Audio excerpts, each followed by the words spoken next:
j'ai 100 000 abonnés TikTok, je dois faire 1500, 2000 euros par mois, tu vois. Sur les 9 premiers mois, ma chaîne, elle a fait 92K de chiffre d'affaires. Ça, aujourd'hui, j'ai l'impression d'être le fou du village. Je vois des trucs qui feraient rougir de honte le FN de l'époque, en mode, oh, on fait même ça hardcore, tu vois. Il y a des gens qui me disent, je vais pas voir ce film, il est woke. Je fais, mais qu'est-ce que ça veut dire? Moi, avec mon sponsor, j'ai pas augmenté mes tarifs en 3 ans parce que ça me suffit. 6-7 000 euros par mois, tu vois. Non, moi, des pubs, j'en mets plein. Sur une vidéo de 20 minutes, j'en mets 6. Ah ouais. Ah ouais. J'en ai plein. J'en ai plein. Je suis pas Venom, je m'en branle de Venom. J'en ai rien à foutre. Mais je sais que ça va marcher. Et je sais que je peux aussi apprécier. Et je sais que professionnellement, c'est aussi des obligations, tu vois. De toute façon, à chaque fois, je me dis, bah, je me plains de quoi? De regarder des films, de faire des vidéos YouTube, c'est bon. Tu vois, d'être super bien payé, waouh, triste moi, tu vois. On va passer au podcast dans 30 secondes. Juste avant ça, laisse-moi te présenter notre partenaire dans cette vidéo, Nexus Clip. Ils utilisent l'intelligence artificielle pour analyser les longues vidéos, détecter les moments clés et créer automatiquement des clips courts au format vertical accompagné de sous-titres animés. Parfait pour pouvoir créer du contenu court engageant. Pour cela, c'est très simple. Tu as juste à créer un compte, sélectionner ta vidéo en question et Nexus Clip se charge de créer tous les verticaux les plus engageants possibles. Tu peux même driver ses recherches. Exemple tout bête, retrouve-moi le moment où je parle des techniques de vente les plus importantes. Et Nexus Clip te sortira les meilleurs verticaux possibles et engageants sur la thématique que tu viens de demander. Nexus Clip fait littéralement le travail à ta place et te fait gagner des heures. Si ça, c'est pas royal. Et évidemment, on a une réduction pour toi. Utilise le code créateur, ce qui t'offrira 10% de réduction sur l'offre mensuelle. Le lien est dans la description. Allez, on est parti pour ce podcast et aujourd'hui, on a la chance d'accueillir Régé le Gorilla, youtubeur célèbre pour ses critiques cinéma et séries, de plus de 200 000 abonnés, également ultra présent sur Twitter ou encore TikTok. Il est très connu pour ne pas avoir la langue dans sa poche et n'hésite pas à donner son avis sur plein de sujets clivants, que ce soit sur YouTube, sur TikTok ou bien sur Twitter. Un podcast plein de valeur et d'authenticité. Alors, bon visionnage. Nouvel épisode sur Créateur de succès. Aujourd'hui, on attaque la chaîne Reg les Gorillas, une niche 100% cinéma avec notre ami Reg. Comment vas-tu? Ça va très bien, et vous? Impeccable, très bien. impeccable. Deuxième essai, ça va, tu t'es bien débrouillé, Nix. On va parler avec Reg de tout ce qui est cinéma, parce que c'est vrai que c'est la première fois qu'on fait un podcast avec quelqu'un dans cette niche qui, du coup, nous intrigue et nous intéresse. La première question que j'aurais à te poser, c'est quel a été le déclic pour toi qui t'a poussé à te lancer sur YouTube et créer du contenu autour du cinéma et des séries?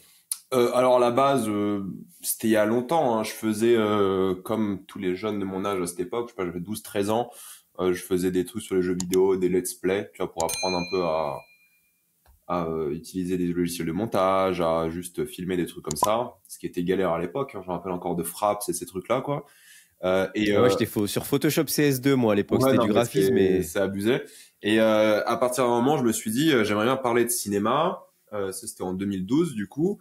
Et je me suis dit, je vais prendre l'appareil photo de ma mère, je vais me filmer, parler pendant quelques minutes d'un film. Et après, j'ai commencé à le faire de manière régulière, sans trop d'ambition ou d'envie, juste pour le fun, quoi, en fait. Pour le fait de poster, le fun, et puis c'est tout, quoi. C'est comme ça, le déclic, il est venu de là, pour faire simple. Et tu postais sur YouTube à ce moment-là? Ouais, je postais sur YouTube. Il y a encore des vidéos qui sont en ligne. Alors, pas toutes, parce qu'avant, je mettais des extraits. Elles ont été copyrightées. Il y a d'autres vidéos que j'aimais pas trop, que j'ai enlevées. Des trucs comme ça. Mais il y a encore des vidéos de 2012 sur ma chaîne, ouais.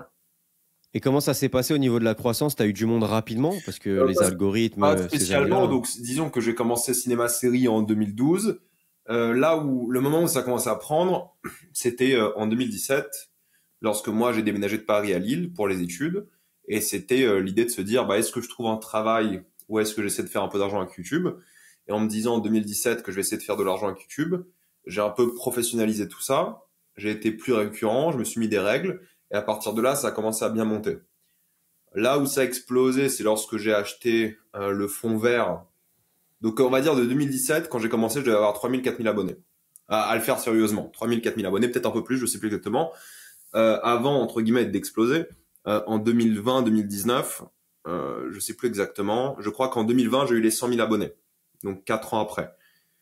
Et en 2018, j'ai commencé à bien marcher, ou 2019, bon voilà les dates, mais c'est quand j'ai acheté le fond vert. On peut retrouver la première vidéo par rapport à ça. J'ai acheté le fond vert, j'ai changé les miniatures, j'ai acheté un micro, j'ai un peu investi et j'ai trouvé le concept que je voulais faire. et que je fais depuis. Donc, on va dire, il m'a fallu un an et demi de manière sérieuse, professionnelle, à gagner une audience. Mais de 2012 à 2017, je faisais des vidéos peut-être une fois par semaine, peut-être de 3-4 fois par mois. Ça dépend des moments, mais sans ambition. Et là, à partir de ce moment-là, 2017, il y avait des ambitions de mieux en vivre en tant que job étudiant. Et 2020, j'ai eu les 100 000. Et depuis, ça se passe plutôt bien, quoi. Voilà. Et est-ce que tu as vu une différence par rapport aux commentaires que tu pouvais avoir par rapport au début, donc vers 2017 et un petit peu avant, et les commentaires que tu peux avoir aujourd'hui? Parce que par exemple, toi, tu es aussi sur Twitter, et moi, j'ai observé une vraie différence, par exemple, sur Twitter, sur les commentaires qu'on pouvait avoir ou les débats qu'on pouvait avoir avant et maintenant. Je trouve que c'est beaucoup plus dur, beaucoup plus houleux. Est-ce que tu vois une différence par rapport aux commentaires sur YouTube que tu pouvais avoir avant et aujourd'hui? Je pense qu'il y a une grosse différence aussi par rapport à mon âge, parce que lorsque j'ai commencé, j'avais 15 ans à faire des vidéos cinéma série. Là, j'en ai 27. Donc, entre 2012, de 15 à 20 ans, les commentaires étaient plus ou moins méchants, mais il y en avait pas trop. Il y avait pas trop de vues, pas trop d'abonnés. Tu vois, si une vidéo faisait 3000, 4000 vues, c'était bien.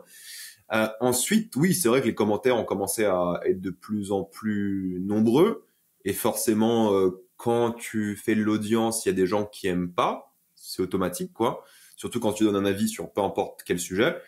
Les commentaires, comment dire, moi, m'ont jamais fait du mal par rapport comment dire, à la masse des commentaires et tout. C'est toujours quelque chose qui m'a peu intéressé. C'est un peu plus difficile surtout au début, lorsqu'il y a des gens qui font des vidéos sur toi, lorsque tu comprends pas certaines choses et ils t'envoient une vague, tu sais, de personnes. La première fois, c'est un peu bizarre et dur, mais après, tu t'habitues, tu comprends un peu le jeu. Que t'es un peu personne n'est à l'abri de se prendre des vagues comme ça. Sur YouTube, ça a évolué dans le sens où, vu que je parle de cinéma série, ouais, ça s'est radicalisé. Je pense que s'il y a pas d'autre mot, ça s'est radicalisé. On parle plus de choses qui n'ont rien à voir avec le cinéma, les séries. On s'intéresse de plus en plus aux faussements politiques des œuvres plutôt qu'aux vraies choses politiques de ces œuvres-là. Et sur Twitter, bah je veux dire, c'est devenu horrible. Enfin, c'est devenu catastrophique de ce point de vue-là. Twitter, mais même TikTok, hein, je veux dire, maintenant, moi, j'ai été scotché. Un petit exemple, je regardais un TikTok, c'était une meuf qui présentait son copain, tu vois. Je regarde les commentaires, son copain était rebeu. Je regarde ses commentaires, c'est que des racistes, tu vois. Et ça a des 3000, 4000, 5000, 10 000 likes. Et il y a que ça. Et de temps en temps, il y a un commentaire, généralement d'une fille qui va dire, ah, je suis désolé pour les commentaires, tout comme ça.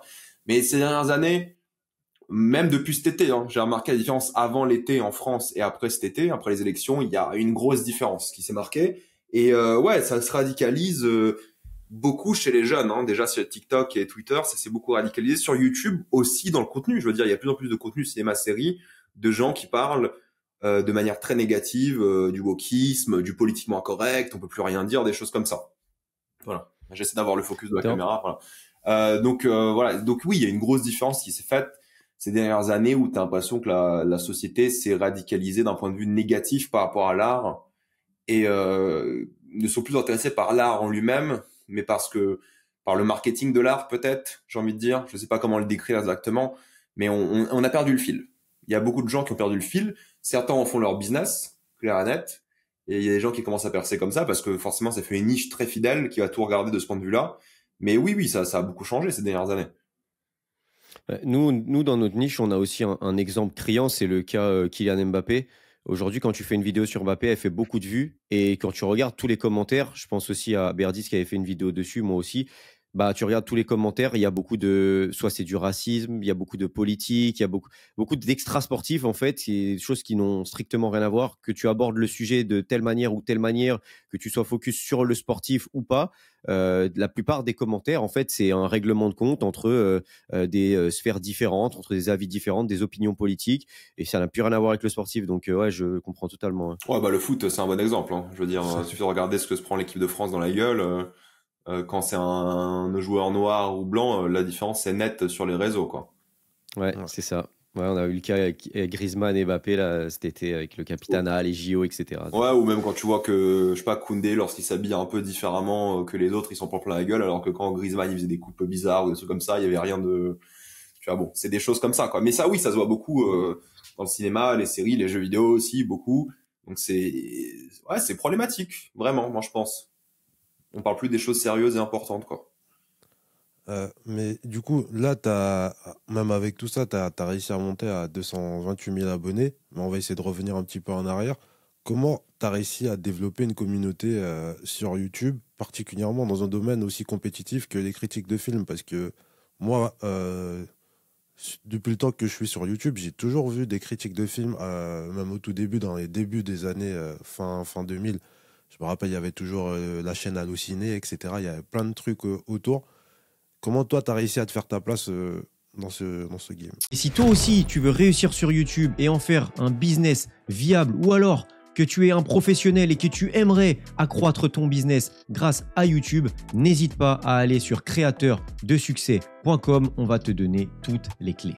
Je dirais plusieurs choses. Premièrement, lorsque j'ai décidé de professionnaliser la chaîne, l'une des règles que je m'étais mise en place, c'était le rythme. Il me fallait à l'époque 3 vidéos par semaine, que je parle ou de critiques ou d'autres sujets cinéma-série. Le fait d'avoir un rythme, ça, sur YouTube déjà, ça te met beaucoup en avant. Moi, je le vois avec des collègues qui ont arrêté de faire des vidéos ou qui en font rarement.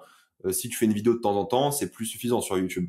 Ça te met plus en avant. Faut être tout le temps présent, constamment, faire au moins quelques vidéos par semaine, des vidéos qui attirent en plus de ça. Donc, c'était vraiment le rythme. Je parlais de tout ce qui était plus ou moins populaire. C'est important parce que sinon les gens ne regardent pas. Ça aide. Et il fallait aussi, je pense, une direction artistique. Moi, j'avais repris ce que l'américain faisait, Jeremy Jones, avec son fond vert, que j'avais beaucoup aimé, et sa miniature rouge, parce que je trouvais que la miniature rouge, ça mettait bien en avant. Et maintenant, lorsque les gens voient une critique rouge, ils savent que c'est moi, qui m'aime ou pas, au moins ils savent. Ça fait le tri. Mais c'est le rythme. C'est-à-dire que moi, lorsqu'il y avait un film, que je sois étudiant ou même là quand je bossais en CDI, je prenais ma journée le mercredi, tu vois, pour aller voir le film, en faire la critique. Généralement, quand ça valait le coup. Et c'est être rapide. Il faut être hyper rapide, il faut être le premier, en fait, tout simplement. Pour faire ta place au début, il faut être le premier ou proposer un truc différent. Parce que oui, les critiques de films, les gens vont voir une, deux, allez, 3 critiques maximum d'un film, à la limite, et c'est tout. Donc si t'es le 6e à sortir ta vidéo, c'est foutu. Donc faut être le premier. Avec le temps, bah faut te faire de meilleures vidéos en meilleures vidéos, quoi, au fur et à mesure des années, pour que les gens te fassent confiance et qu'il y ait une vraie évolution, je pense aussi. Et oui, bah faut être présent, quoi. Malheureusement, même aujourd'hui, hein, je veux dire, même si moi j'ai beaucoup d'abonnés, après il faut un peu comment dire, c'est 200 000 abonnés sur 12 ans. Donc je pense j'avais checké, mais en abonnés actifs, je dois en avoir 60 000 peut-être, tu vois, de spectateurs. Tu peux regarder tes spectateurs récurrents sur YouTube. Je crois que j'en ai 60 000. Donc tu vois, en gros, j'ai 60 000 abonnés actifs. Donc le chiffre, c'est un truc, mais en réalité, il y a beaucoup moins ça a beaucoup baissé au fur et à mesure des années parce que les tendances changent, les gens sont plus sur d'autres réseaux, des choses comme ça. Donc ça a beaucoup évolué. Mais oui, pour l'essentiel encore aujourd'hui, c'est d'être le premier à sortir sa critique ou plus ou moins le premier. Le film sort mercredi. Si la critique elle est pas là jeudi, c'est un peu dur. Parfois le samedi matin, ça peut aider. Mais là, en regardant, moi, je regarde beaucoup les autres, surtout maintenant que je suis en temps plein sur YouTube. Je suis abonné à tous les gens qui font des critiques parce que je regarde quand est-ce que eux sortent les critiques. Je regarde parce que, et je vais donner un exemple. Le 6 novembre sort un film qui s'appelle The Substance, un film d'horreur. Et tout le monde l'a vu, tous les critiques l'ont vu ce film. Mais personne n'a sorti de critique pour l'instant, parce qu'au fait, sortir une critique un mois à l'avance alors que personne n'a vu le film, ça sert à rien. Mais la question va se poser par rapport à vendredi de la semaine prochaine, parce que vendredi, il y a des avant-premières. Et moi, j'aurai ma critique prête, déjà montée, à me dire, OK, si les autres youtubeurs dégainent leur critique ce samedi matin, donc après l'avant-première du vendredi soir, je vais le faire aussi. S'il y a personne, je vais attendre, parce qu'en réalité, c'est mieux de sortir ta vidéo un jour avant, tu vois, le mardi. Donc je suis à l'affût sur ça, par exemple. Et c'est important, parce que si tu sors ta vidéo trop tard, ou trop tôt d'ailleurs, ça peut te causer du mal. Et ça se voit, hein, YouTube met en avant les vidéos en fonction de ce qui marche mieux, forcément. Et pareil pour Venom. Je vais voir Venom ce vendredi. Je ferai mon montage pour samedi matin. Et si personne dégaine Venom, je vais attendre pour lundi ou mardi, tu vois. Parce que ça va mieux marcher. Donc c'est des trucs à force, t'apprends. Et faut un peu s'organiser par rapport à ça. Ce qui est un peu dur quand tu dis parles de compétition, il y a quasiment tous les youtubeurs critiques sont à Paris, donc ils ont des avant-premières. Moi j'habite à Lille, ça vaut pas le coup que j'y aille, ni financièrement, ni en termes de timing. Ça parfois, quand quelqu'un va sortir sa vidéo 2 semaines avant, tous les autres vous êtes foutus, tu vois. Donc ouais, faut être. Je pense que c'est une question d'organisation. Pareil pour les séries, pareil pour tout. Faut pas être trop en retard. Faut faire quand même des bonnes vidéos pour que les gens reviennent, qu'ils se fassent confiance. Et ouais, je dirais que c'est ça aussi. C'est comme ça que moi, j'ai l'impression d'avoir, entre guillemets, percé, quoi. Dans notre niche et dans pas mal d'autres aussi, c'est la même pareil. chose. Hein. Le C'est timing. L'actualité. En fait, c'est plus seulement prendre la caméra, parler d'un truc et poster la vidéo. Il y a tellement de trucs derrière et ça, tu fais bien de le dire. Le timing de poster, si tu postes en premier, des fois, ça peut te porter préjudice, etc. Je me reconnais totalement. Surfer sur des sujets importants. Ouais, je me reconnais totalement. Et par rapport à ça, parce qu'on l'a déjà pas mal abordé, et en plus, toi, tu l'as très, très bien décrit et on en avait parlé dans des podcasts précédents. Mais du coup, hormis tout ça, toi, par rapport à ta personnalité aussi dans tes vidéos, on sait qu'aujourd'hui, par exemple, il y a un peu une retour à la tendance du peu de montage, beaucoup de spontanéité. Du coup, par rapport à ta personnalité à toi, est-ce que tu as, comment dire, apporté une importance à montrer ta vraie personnalité ou est-ce que tu as réfléchi un petit peu autour d'un personnage ou... En fait, qu'est-ce que ça veut dire montrer ta vraie personnalité? Ça veut dire, au travail, t'es pas le même qu'à la maison ou avec tes potes. Donc, oui, je suis une version plus professionnelle de moi-même, mais en fait, je parle de ces films comme si je parlais avec des amis. Mais en essayant de faire les, entre guillemets, les meilleures phrases possibles, les plus construites. Avec tes potes, tu parles un peu n'importe comment. Donc, il y a quand même une préparation. Moi, c'est un peu l'inverse qui s'est fait. C'est-à-dire qu'avant, j'avais pas le temps, où j'étais en études, où je travaillais, j'avais pas le temps de faire un vrai montage. Donc, j'avais le fond vert, fond bleu, peu importe, et je mettais quelques images de temps en temps, et je parlais, je cutais, et puis basta. Maintenant que j'ai le temps et je suis à temps plein, je mets plus d'images, les vidéos sont plus longues et tout, pour professionnaliser tout ça. Et moi, j'ai remarqué que ça marche mieux aujourd'hui, mais à l'époque, sur des films où je faisais beaucoup moins de vues que d'habitude, là, je vois qu'il y a un minimum de vues qui s'installe. C'est-à-dire que plus ou moins, peu importe le sujet, il y a quand même, je sais pas, 25 000, 30 000 personnes qui vont regarder. Parce qu'au moins, ils savent qu'il y a une esthétique, qu'il y a un truc plutôt que quelqu'un qui parle devant sa caméra. Mais c'est ok, je veux dire, les deux peuvent très bien cartonner. Moi, il y a beaucoup des youtubeurs sont comme ça, tu sais, comme si j'étais moi, les DVD derrière, Blu-ray, et puis basta, ça suffit.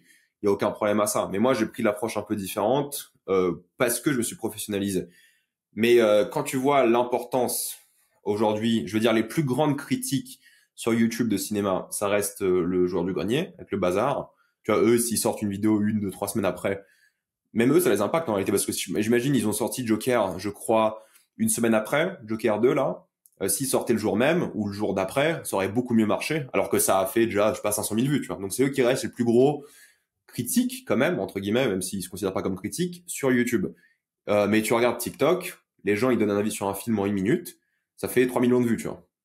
Donc c'est différent. Je veux dire, le game il a changé un petit peu. Je pense qu'aujourd'hui les gens ils viennent sur YouTube pour des critiques slash discussions autour d'un film qui vont durer plus longtemps, plutôt que l'avis binaire. Et moi, je l'ai remarqué parce que à une époque, les gens venaient pour un avis binaire, c'est-à-dire j'ai aimé, pas aimé, et ensuite ils se barraient de la vidéo. Maintenant, j'ai aussi remarqué que le watch time est bien plus long. C'est-à-dire que les gens, ils viennent ici sur YouTube pour entendre parler d'un film.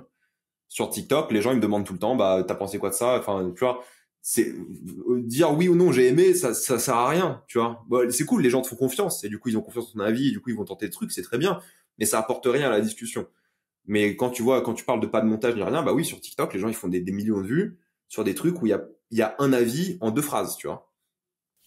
Et c'est juste voilà, faut s'habituer un peu au jeu qui a changé, faut s'adapter et voir comment avoir plus de gens, parce que je pense qu'on l'a tous vu, sur YouTube, il y a moins de vues qu'avant. Ça, c'est une évidence. Tout le monde fait moins de Ouais. vues qu'avant. Les gens sont plus Mhm. sur TikTok et d'autres réseaux. Mais ceux qui sont encore là, bah, ils attendent aussi, je pense, du contenu différent et plus important que TikTok. C'est ça aussi.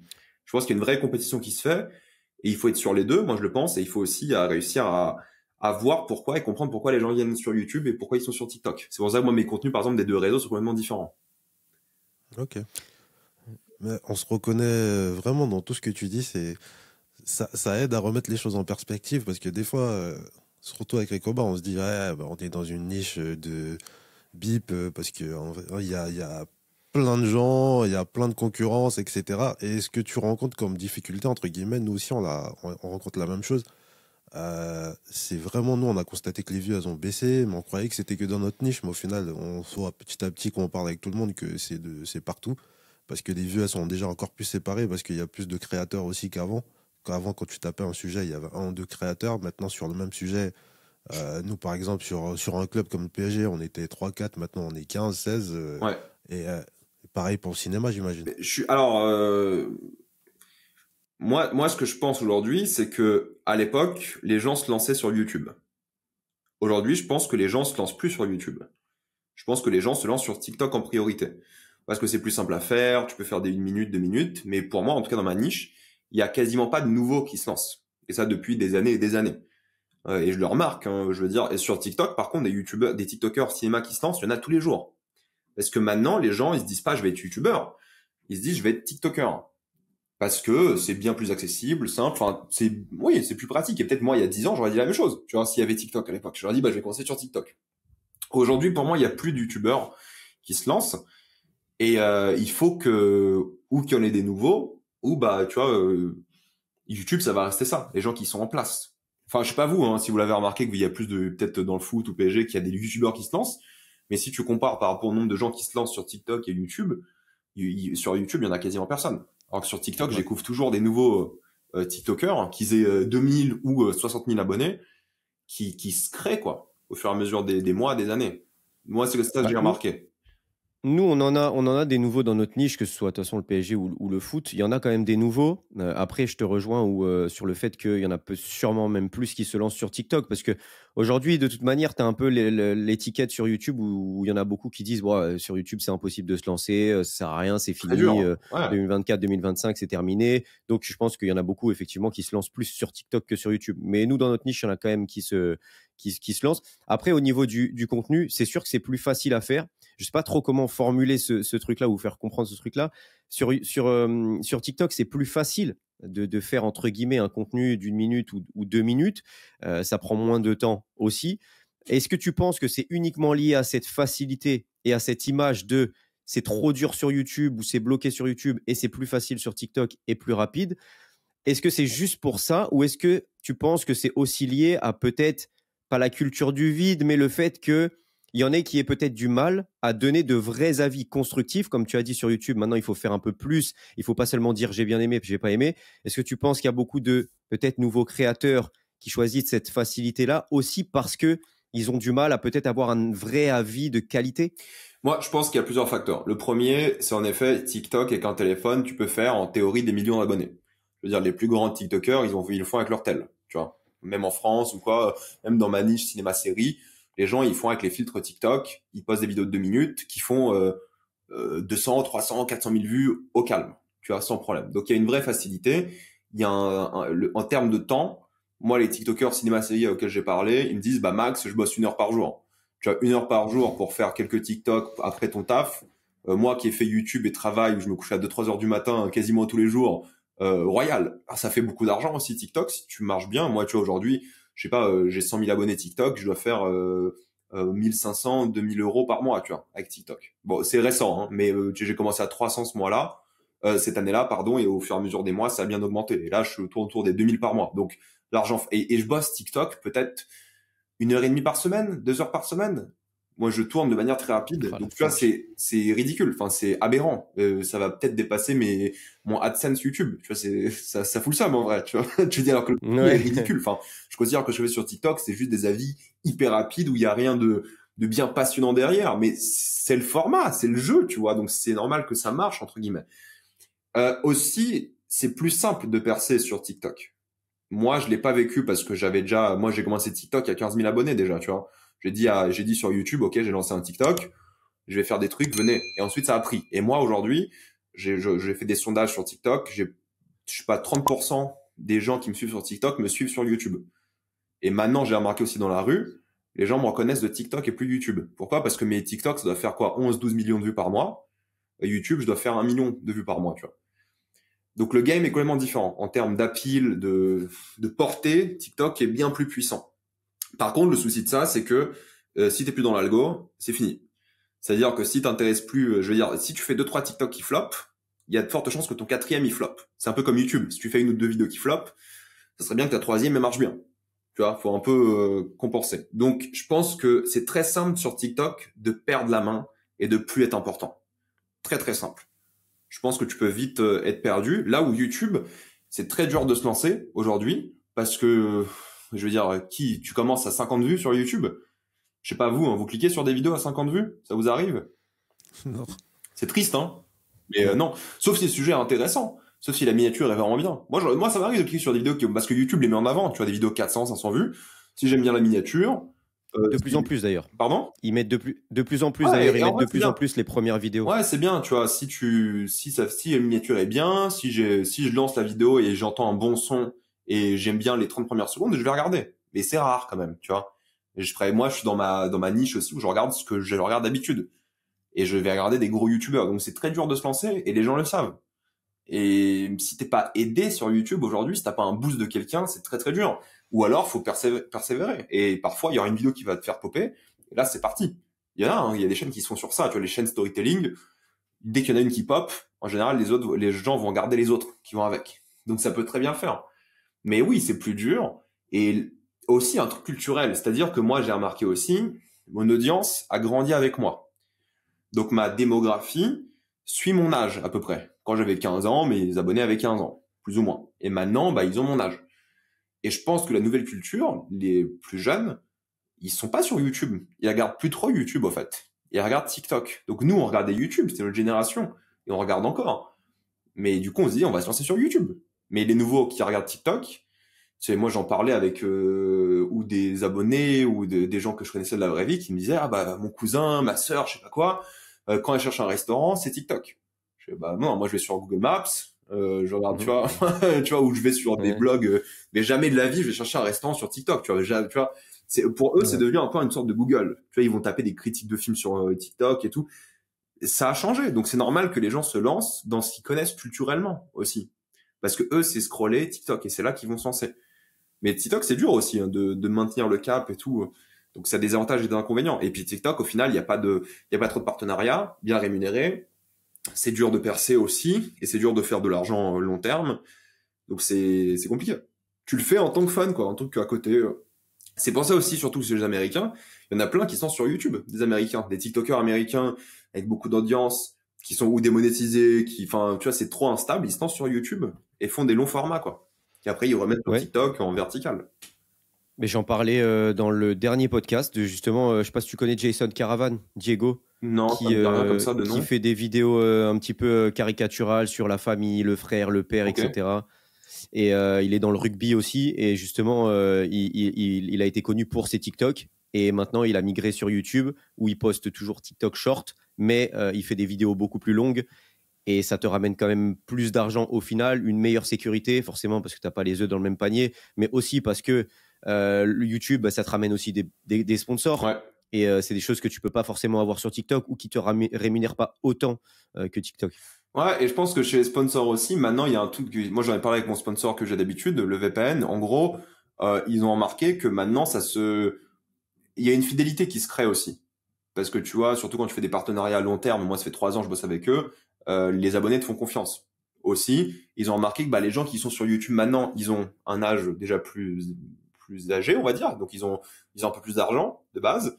Ils sont plus fidèles, plus clients. Et en vrai, même pour les sponsors, c'est beaucoup mieux. Moi, je reçois des demandes de partenariat en plus du VPN que j'ai de temps en temps. J'en cherche pas du tout. Moi, c'est les gens qui viennent en général. Je pourrais en chercher, mais bon, j'ai assez là. Et une fois par mois ou 2 fois par mois, il y a un partenaire qui demande un sponsor sur une ou 2 vidéos. Et ça, sur TikTok, j'en ai jamais eu.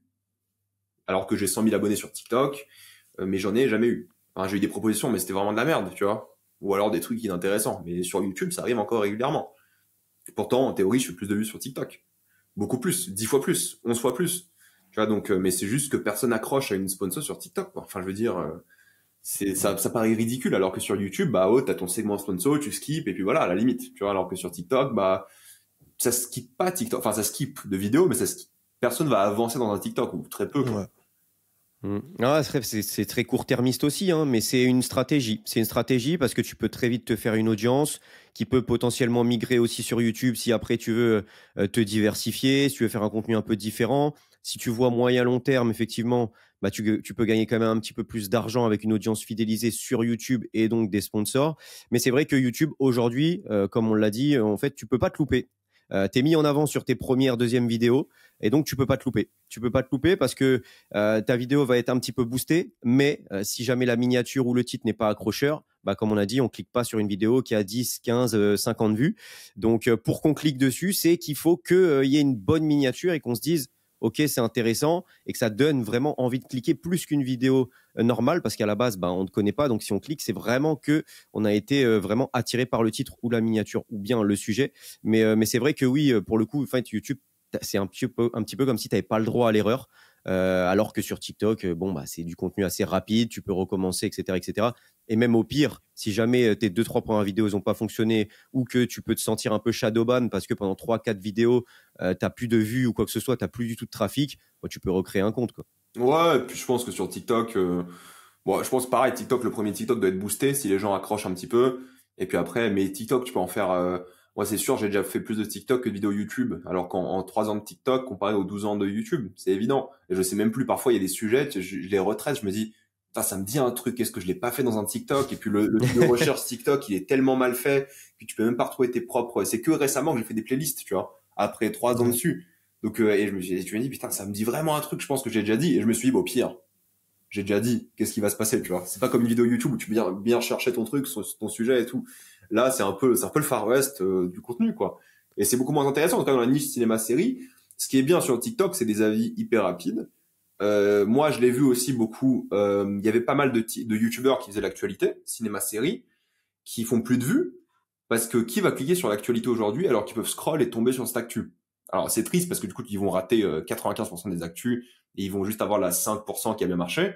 Mais la vérité, elle est là aussi. C'est que maintenant, tu cliques plus pour un listing, quoi. Avant, il y a des gens qui cartonnaient dans ma niche, tu vois. Ils faisaient beaucoup de vues.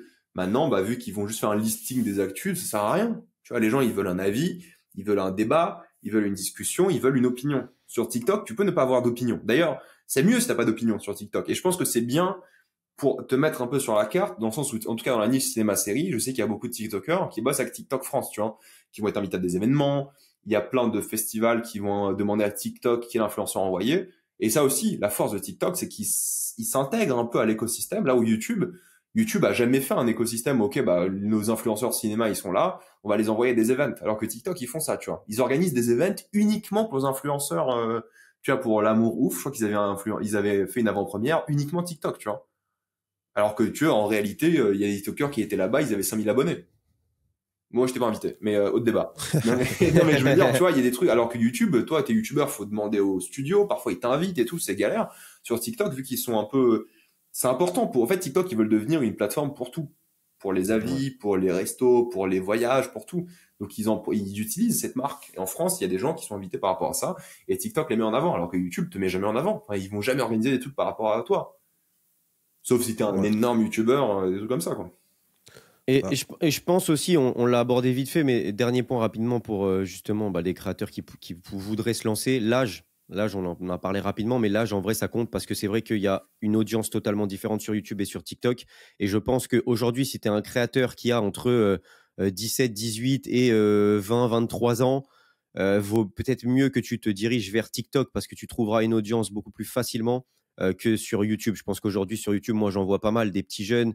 Franchement, t'as du mal à avoir de la crédibilité quand sur YouTube, tu as des gens qui ont entre 25 et 55 ans même. Il y a énormément de personnes qui ont la trentaine, notre génération, quoi. Et c'est vrai que quand tu as une vingtaine d'années, tu as peut-être du mal à trouver ton audience, donc peut-être penser à peut-être mieux aller sur TikTok. Et inversement, si tu as une trentaine d'années, peut-être penser plus à te lancer sur YouTube que sur TikTok. Je veux dire, c'est évident parce que même moi, quand j'ai commencé à 15 ans, personne ne te prend au sérieux. C'est normal. C'est logique. Puis dès que t'as un peu de barbe au menton, ça va mieux. Mais en réalité, mais c'est compréhensible, tu vois. Moi, maintenant, je vois une vidéo YouTube d'un gars qui a 15 ans. Moi, j'essaie d'être ouvert d'esprit. C'est-à-dire que, surtout dans la critique cinéma, moi, ce qui m'a toujours intéressé, c'est les arguments. Tu vois, si les arguments sont là, peu importe la personne, si je trouve qu'ils sont intéressants ou je trouve pas qu'ils sont illégitimes. Et ça, c'est important dans la discussion cinéma. C'est-à-dire qu'il faut accepter les avis de tout le monde parce que justement, c'est ça qui fait d'un monde. Et les arguments sont hyper importants. Tu vois, tu vas entendre des gars de 15 ans, 16 ans qui sont plus pertinents que des darons de 40 ans, tu vois. Oui. C'est ça aussi. Donc, moi, je pense que tu peux te lancer en étant jeune, mais tu vas pas te prendre au sérieux. Mais je veux dire, tu vas pas te lancer sur YouTube avec l'objectif. Je pense que déjà se lancer sur YouTube avec l'objectif de percer, c'est une mauvaise chose. Encore, à la limite, TikTok, je peux voir, tu fais une stratégie et tout. Mais sur YouTube, je pense que c'est bien pour t'entraîner à trouver un peu tes bases, tu vois. Dans ce que tu vas faire. C'est-à-dire tu vas apprendre le montage un peu moyen long, tu vois. Tu vas apprendre à utiliser des images, à parler devant une caméra, à faire plein de choses que sur TikTok t'as pas besoin de faire. D'ailleurs, la majorité des TikTokers, la manière dont ils parlent, et c'est pas pour être méchant, mais c'est juste que il y a pas d'entraînement et c'est ok, c'est normal, tu vois. Ils survivraient pas par exemple 2 secondes sur YouTube. Tu vois, les gens sur YouTube, c'est bon, 3 secondes t'as entendu la personne parler, tu skips. Sur TikTok, t'es plus sympa, généreux parce que c'est des gens entre guillemets de la vie de tous les jours. Là où maintenant, quand t'es YouTubeur, t'as un peu un statut où les gens s'attendent à un minimum. Mais c'est normal, c'est logique. Et là, sur TikTok, ouais, il y a des gens qui apprennent et c'est bien aussi. Mais je pense que YouTube, c'est bien pour s'entraîner à des trucs un peu plus longs. Juste faire des miniatures. TikTok, t'as pas besoin de miniatures. Tu vas faire des miniatures sur YouTube, c'est un game tellement différent. Et c'est triste à quel point c'est important, tu vois. Et sur TikTok, t'as pas Le besoin. titre, le référencement. Ouais, il y a des gens, ils me disent, ouais, tu mets ta tête en dessous. Oui, bah oui, parce que tu vas pas sur mon profil TikTok. Tu vas me voir dans ton feed. Tu vois, je suis à 92%, j'avais checké l'autre jour, j'étais curieux. De mes vues, c'est dans le feed pour toi. Donc pourquoi je vais me faire chier à faire des titres ou des miniatures? Enfin, les titres, oui, pour le référencement, les hashtags, mais pourquoi je vais faire des miniatures sur TikTok? Il y en a qui font des miniatures sur TikTok, tu perds ton temps. Personne va checker ton profil. Il y a 5% des vues sur ton profil. Ça vaut pas le coup, tu vois, l'investissement en temps de faire une miniature. Alors que sur YouTube, si tu la fais pas bien, c'est finito, quoi. Ça sert à rien de faire ta vidéo, au final. Limite, fais ta miniature en premier et après, fais ta vidéo, presque, tu vois. Et ton titre et tout. Bah, on a parlé de YouTube, de TikTok. Tu es aussi très actif sur d'autres plateformes comme Twitter par exemple. Comment tu arrives à gérer ton temps pour être aussi productif sur toutes ces plateformes? Parce que comme tu l'as dit précédemment, chaque plateforme, si tu n'es pas actif dessus régulièrement, bah, du coup, tu es oublié. Ouais. Moi par exemple, je sais que sur mon compte Twitter, j'ai 32 000 abonnés, mais je l'utilise jamais. Donc quand je poste quelque chose, on dirait que j'ai 200 abonnés au niveau des impressions. Comment toi, tu arrives à rester réactif et productif sur toutes les plateformes? Alors, YouTube, c'est le travail. Donc, sur je suis obligé parce que j'organise toute ma vie autour de YouTube. Genre vraiment toute ma vie. Genre mes vacances et tout aujourd'hui par rapport à YouTube. Et qu'est-ce que je dois faire sur la plateforme. Donc, par rapport aux sorties ciné, séries, à l'actualité, tout ça. Bref, tout ce que je fais. Donc, YouTube, c'est un automatisme, c'est le minimum syndical, disons. TikTok, maintenant que ça rapporte de l'argent, je m'y suis mis. Donc, je me mets aussi des minimums sur TikTok. Et Twitter, ce qui est bien, c'est que je l'utilise pour le travail. C'est-à-dire que moi, beaucoup des choses que je vais voir sur TikTok et dire sur TikTok, sur Twitter, pardon, je vais les redire en TikTok. Donc, j'ai juste à recycler le contenu, mais à le faire en mode vidéo. L'avantage de Twitter, c'est que je peux balancer un tweet en 30 secondes avec une opinion sur n'importe quoi et que ça marche ou pas, peu importe, je peux le réutiliser par la suite. Je vois plein de choses qui passent sur Twitter, surtout dans ma niche cinéma, série où il y a plein de trucs et ça m'inspire donc, tu vois, ça m'inspire pour plein de trucs. Donc, TikTok, j'utilise Twitter, pardon, pour le travail, en fait. C'est un outil, je passe beaucoup de temps dessus parce que je vois plein de trucs, je me dis, ah, ça c'est une bonne idée, ça j'aimerais bien le faire, ça fait un bon TikTok, ça se fait une bonne vidéo YouTube peut-être. Et je vois plein d'actu aussi passer. Tu vois, maintenant que je cherche une actu cinéma, je faisais un live l'autre jour, je streamais sur un jeu, il y a quelqu'un qui me dit, je sais pas, Tom Holland dans Nolan. Tu vois, je suis pas allé sur Google. J'ai tapé Twitter, Tom Holland, Christopher Nolan, et j'ai vu les articles des journaux spécialisés, tu vois. Donc moi, c'est con, mais mon Google à moi, c'est presque Twitter en termes de réactivité. Tu vois, je cherche une info d'un truc qui a eu lieu là tout de suite. Je sais pas, t'entends un bruit à Lille. Je vais sur Twitter, je vois qu'il a entendu aussi, tu vois, parce que les gens ils vont tweeter. Donc en fait, ça qui est hyper pratique, c'est que il y a un côté très instantané, hyper utile, qui dans mon travail qui est très lié à l'actualité, c'est essentiel. Et c'est pour ça que je le fais. Parce qu'au fait, en termes de travail, je gagne plus d'argent et de temps à être sur Twitter beaucoup, en fonction de ça m'impacte tout le reste du travail, quoi. Parfois, je vois des avis, des commentaires, je dis, ah, ça peut être cool de dire dans ma critique. Je vois des réactions et en fait, ça m'aide énormément. Donc ça, c'est Instagram, j'arrive pas à tenir le rythme parce que le format me fait chier à mettre des images, du texte. Parfois, j'essaie de faire les mêmes threads sur Twitter enfin, les mêmes posts sur threads et Twitter, mais ça m'emmerde, honnêtement. Et je trouve que c'est moins fun à naviguer threads que Twitter. Et tu vois, je navigue threads, au fait, c'est que des gens qui me saoulent. Donc, enfin, des trucs qui sont... Twitter, ça me saoule aussi, mais au moins, il y a des avis, tu vois. Sur Threads, c'est genre, je sais pas. En plus, je suis tous les gens d'Instagram sur Threads, mais c'est mon feed, c'est que des gens qui cherchent des amis, qui disent des trucs inintéressants. Je fais bon, en fait, au moins Twitter, ça clash, mais dans ça, il y a un peu d'avis, tu vois. Donc, même si c'est toxique et ça se radicalise, pour le travail, c'est essentiel. Twitch, je fais comme je peux, quand j'ai un peu le temps. Maintenant, j'ai envie de dire, quand je fais du jeu vidéo, j'essaie de le streamer parce que ça peut être fun. Parfois, je fais des lives et tout. Donc, j'essaie de gérer tout ça, mais oui. Tu vois, j'aimerais bien lancer un podcast. J'en ai parlé avec quelqu'un pour lancer un podcast, mais tu vois, trouver le temps parce que travailler, c'est une chose, mais aller voir je sais pas, cette année, j'ai vu 200 films, 60, 70 saisons de séries. Prendre le temps de regarder tout ça et de manière sérieuse. Tu vois, je sais pas, mon téléphone à la main quand je regarde des séries ou des trucs comme ça prend un temps fou. Donc c'est dur à gérer. Et puis j'ai une vie privée aussi quand même. Donc c'est dur à gérer, mais j'essaie d'être le plus actif possible. Là où ça vaut le coup d'être actif, tu vois. Parce que si je faisais du Twitch régulièrement, je sais que ça pourrait bien marcher. Tu vois, je fais des bons viewers sur Twitch en général, entre 100 et 300 quand je fais un peu de promo sur les réseaux. C'est suffisant, tu vois, 300 streamers, 300 viewers, les gens seraient hyper contents d'avoir ça, beaucoup d'entre eux. Donc je sais que c'est un petit privilège et je pourrais en faire plus, mais j'ai pas le temps, quoi. Donc c'est ça. T'es largement dans les 1%. Pardon? T'es largement dans les 1%. Ah ouais, donc j'en ai aucune idée. Je connais pas assez bien le game. Je regarde jamais de Twitch, moi, pour le coup. Donc je connais pas les codes et rien, mais je fais juste pour le fun. Et les gens aiment bien en général. Mais donc en théorie, je pourrais faire bien plus. Mais il faut aussi prioriser un peu les choses, sinon c'est pas possible, quoi. Ouais, c'est une question de priorisation. Mais justement, on se dit souvent ça avec Nix parce que Twitter, bah, moi, pour le coup, ça prend beaucoup de temps. Et je me retrouve totalement dans ce que tu dis parce que Twitter me permet aussi d'avoir les actualités hyper rapidement parce que c'est instantané. Donc, les journalistes sportifs, etc., les infos, elles partent tout de suite. Et du coup, ça me fait des sujets pour des vidéos. Tu lis exactement comme tu disais, plein d'avis. Donc, ça te permet aussi de t'éclairer dans ton avis à toi ou d'avoir même des arguments qui tombent. Donc, au final, pour le professionnel, c'est très, très bien. Par contre, comme tu le disais aussi, ça prend du temps et parfois tu peux vite te perdre. Tu peux lire le fil d'actualité, tu lis plein d'avis, tu commences à débattre et ça peut vite tourner vers le sombre aussi parce que quand tu es connu, en plus de ça, tu commences à aussi avoir pas mal de personnes qui veulent te faire, qui veulent te contredire, qui veulent te retweeter, etc. Donc tu commences à prendre des sauces par moment. Et en fait, tu peux vite tomber dans cet engrenage où finalement tout ce côté professionnel, bon, il te sert toujours, mais ça peut aussi te desservir parce que ça te prend énormément de temps et surtout d'énergie. Ça peut vite t'irriter ou quoi que ce soit. Comment tu gères tout ça? Parce que c'est vrai que moi, je me retrouve souvent avec Nix où on en parle, où je me dis, à chaque fois, je lui dis, bon, vas-y, je vais quitter Twitter, j'en peux plus, je vais quitter Twitter. Mais je le fais pas parce que j'en ai besoin pour le professionnel. Ouais, le côté j'en ai besoin, oui. Après, moi, j'aime bien la plateforme dans la manière dont tu interagis avec les gens. Bon, qu'il y ait des fous, ok, d'accord. Mais c'est hyper pratique, tu vois. Là, j'ai ouvert, je vois une actu sur le box-office de l'amour ouf. Ça, je fais une note mentale. Je fais ça, c'est intéressant, tu vois. J'avais besoin de cette info pour la semaine prochaine. Donc, je vais m'en rappeler. Je descends un peu, je vois une scène d'un film. Je me dis, ah, ça, c'est intéressant d'en parler peut-être sur TikTok. Tu vois, je descends encore un petit peu, je vois Donc, en vrai, moi, j'aime bien la plateforme. En réalité, j'y passe pas beaucoup de temps en soi parce que moi, ce que je fais, c'est tous les matins, je lis l'actu cinéma de plein de sites différents, que ce soit Twitter, les journaux spécialisés.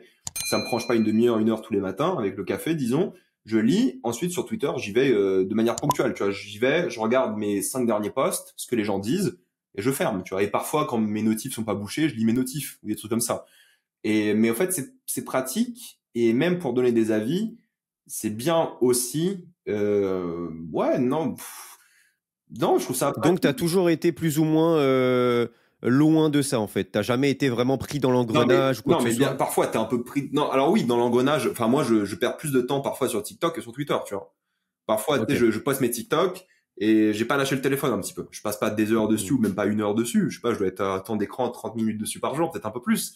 Mais parfois, c'est vrai que quand j'ai la flemme, j'ai mon téléphone dans la main et ouais, ça peut partir plus que Twitter. Je le fais sur mon PC en général. Je scrolle jamais sur mon téléphone parce que j'utilise vraiment comme un outil. Et parfois, oui, par contre, parfois, je rentre dans les débats sans fin et là, je sais que je perds du temps et je me dis, je fais le con.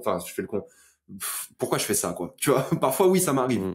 Mais c'est plus rare que, par exemple, TikTok où tu peux perdre un peu plus de temps alors que j'en ai pas besoin, tu vois.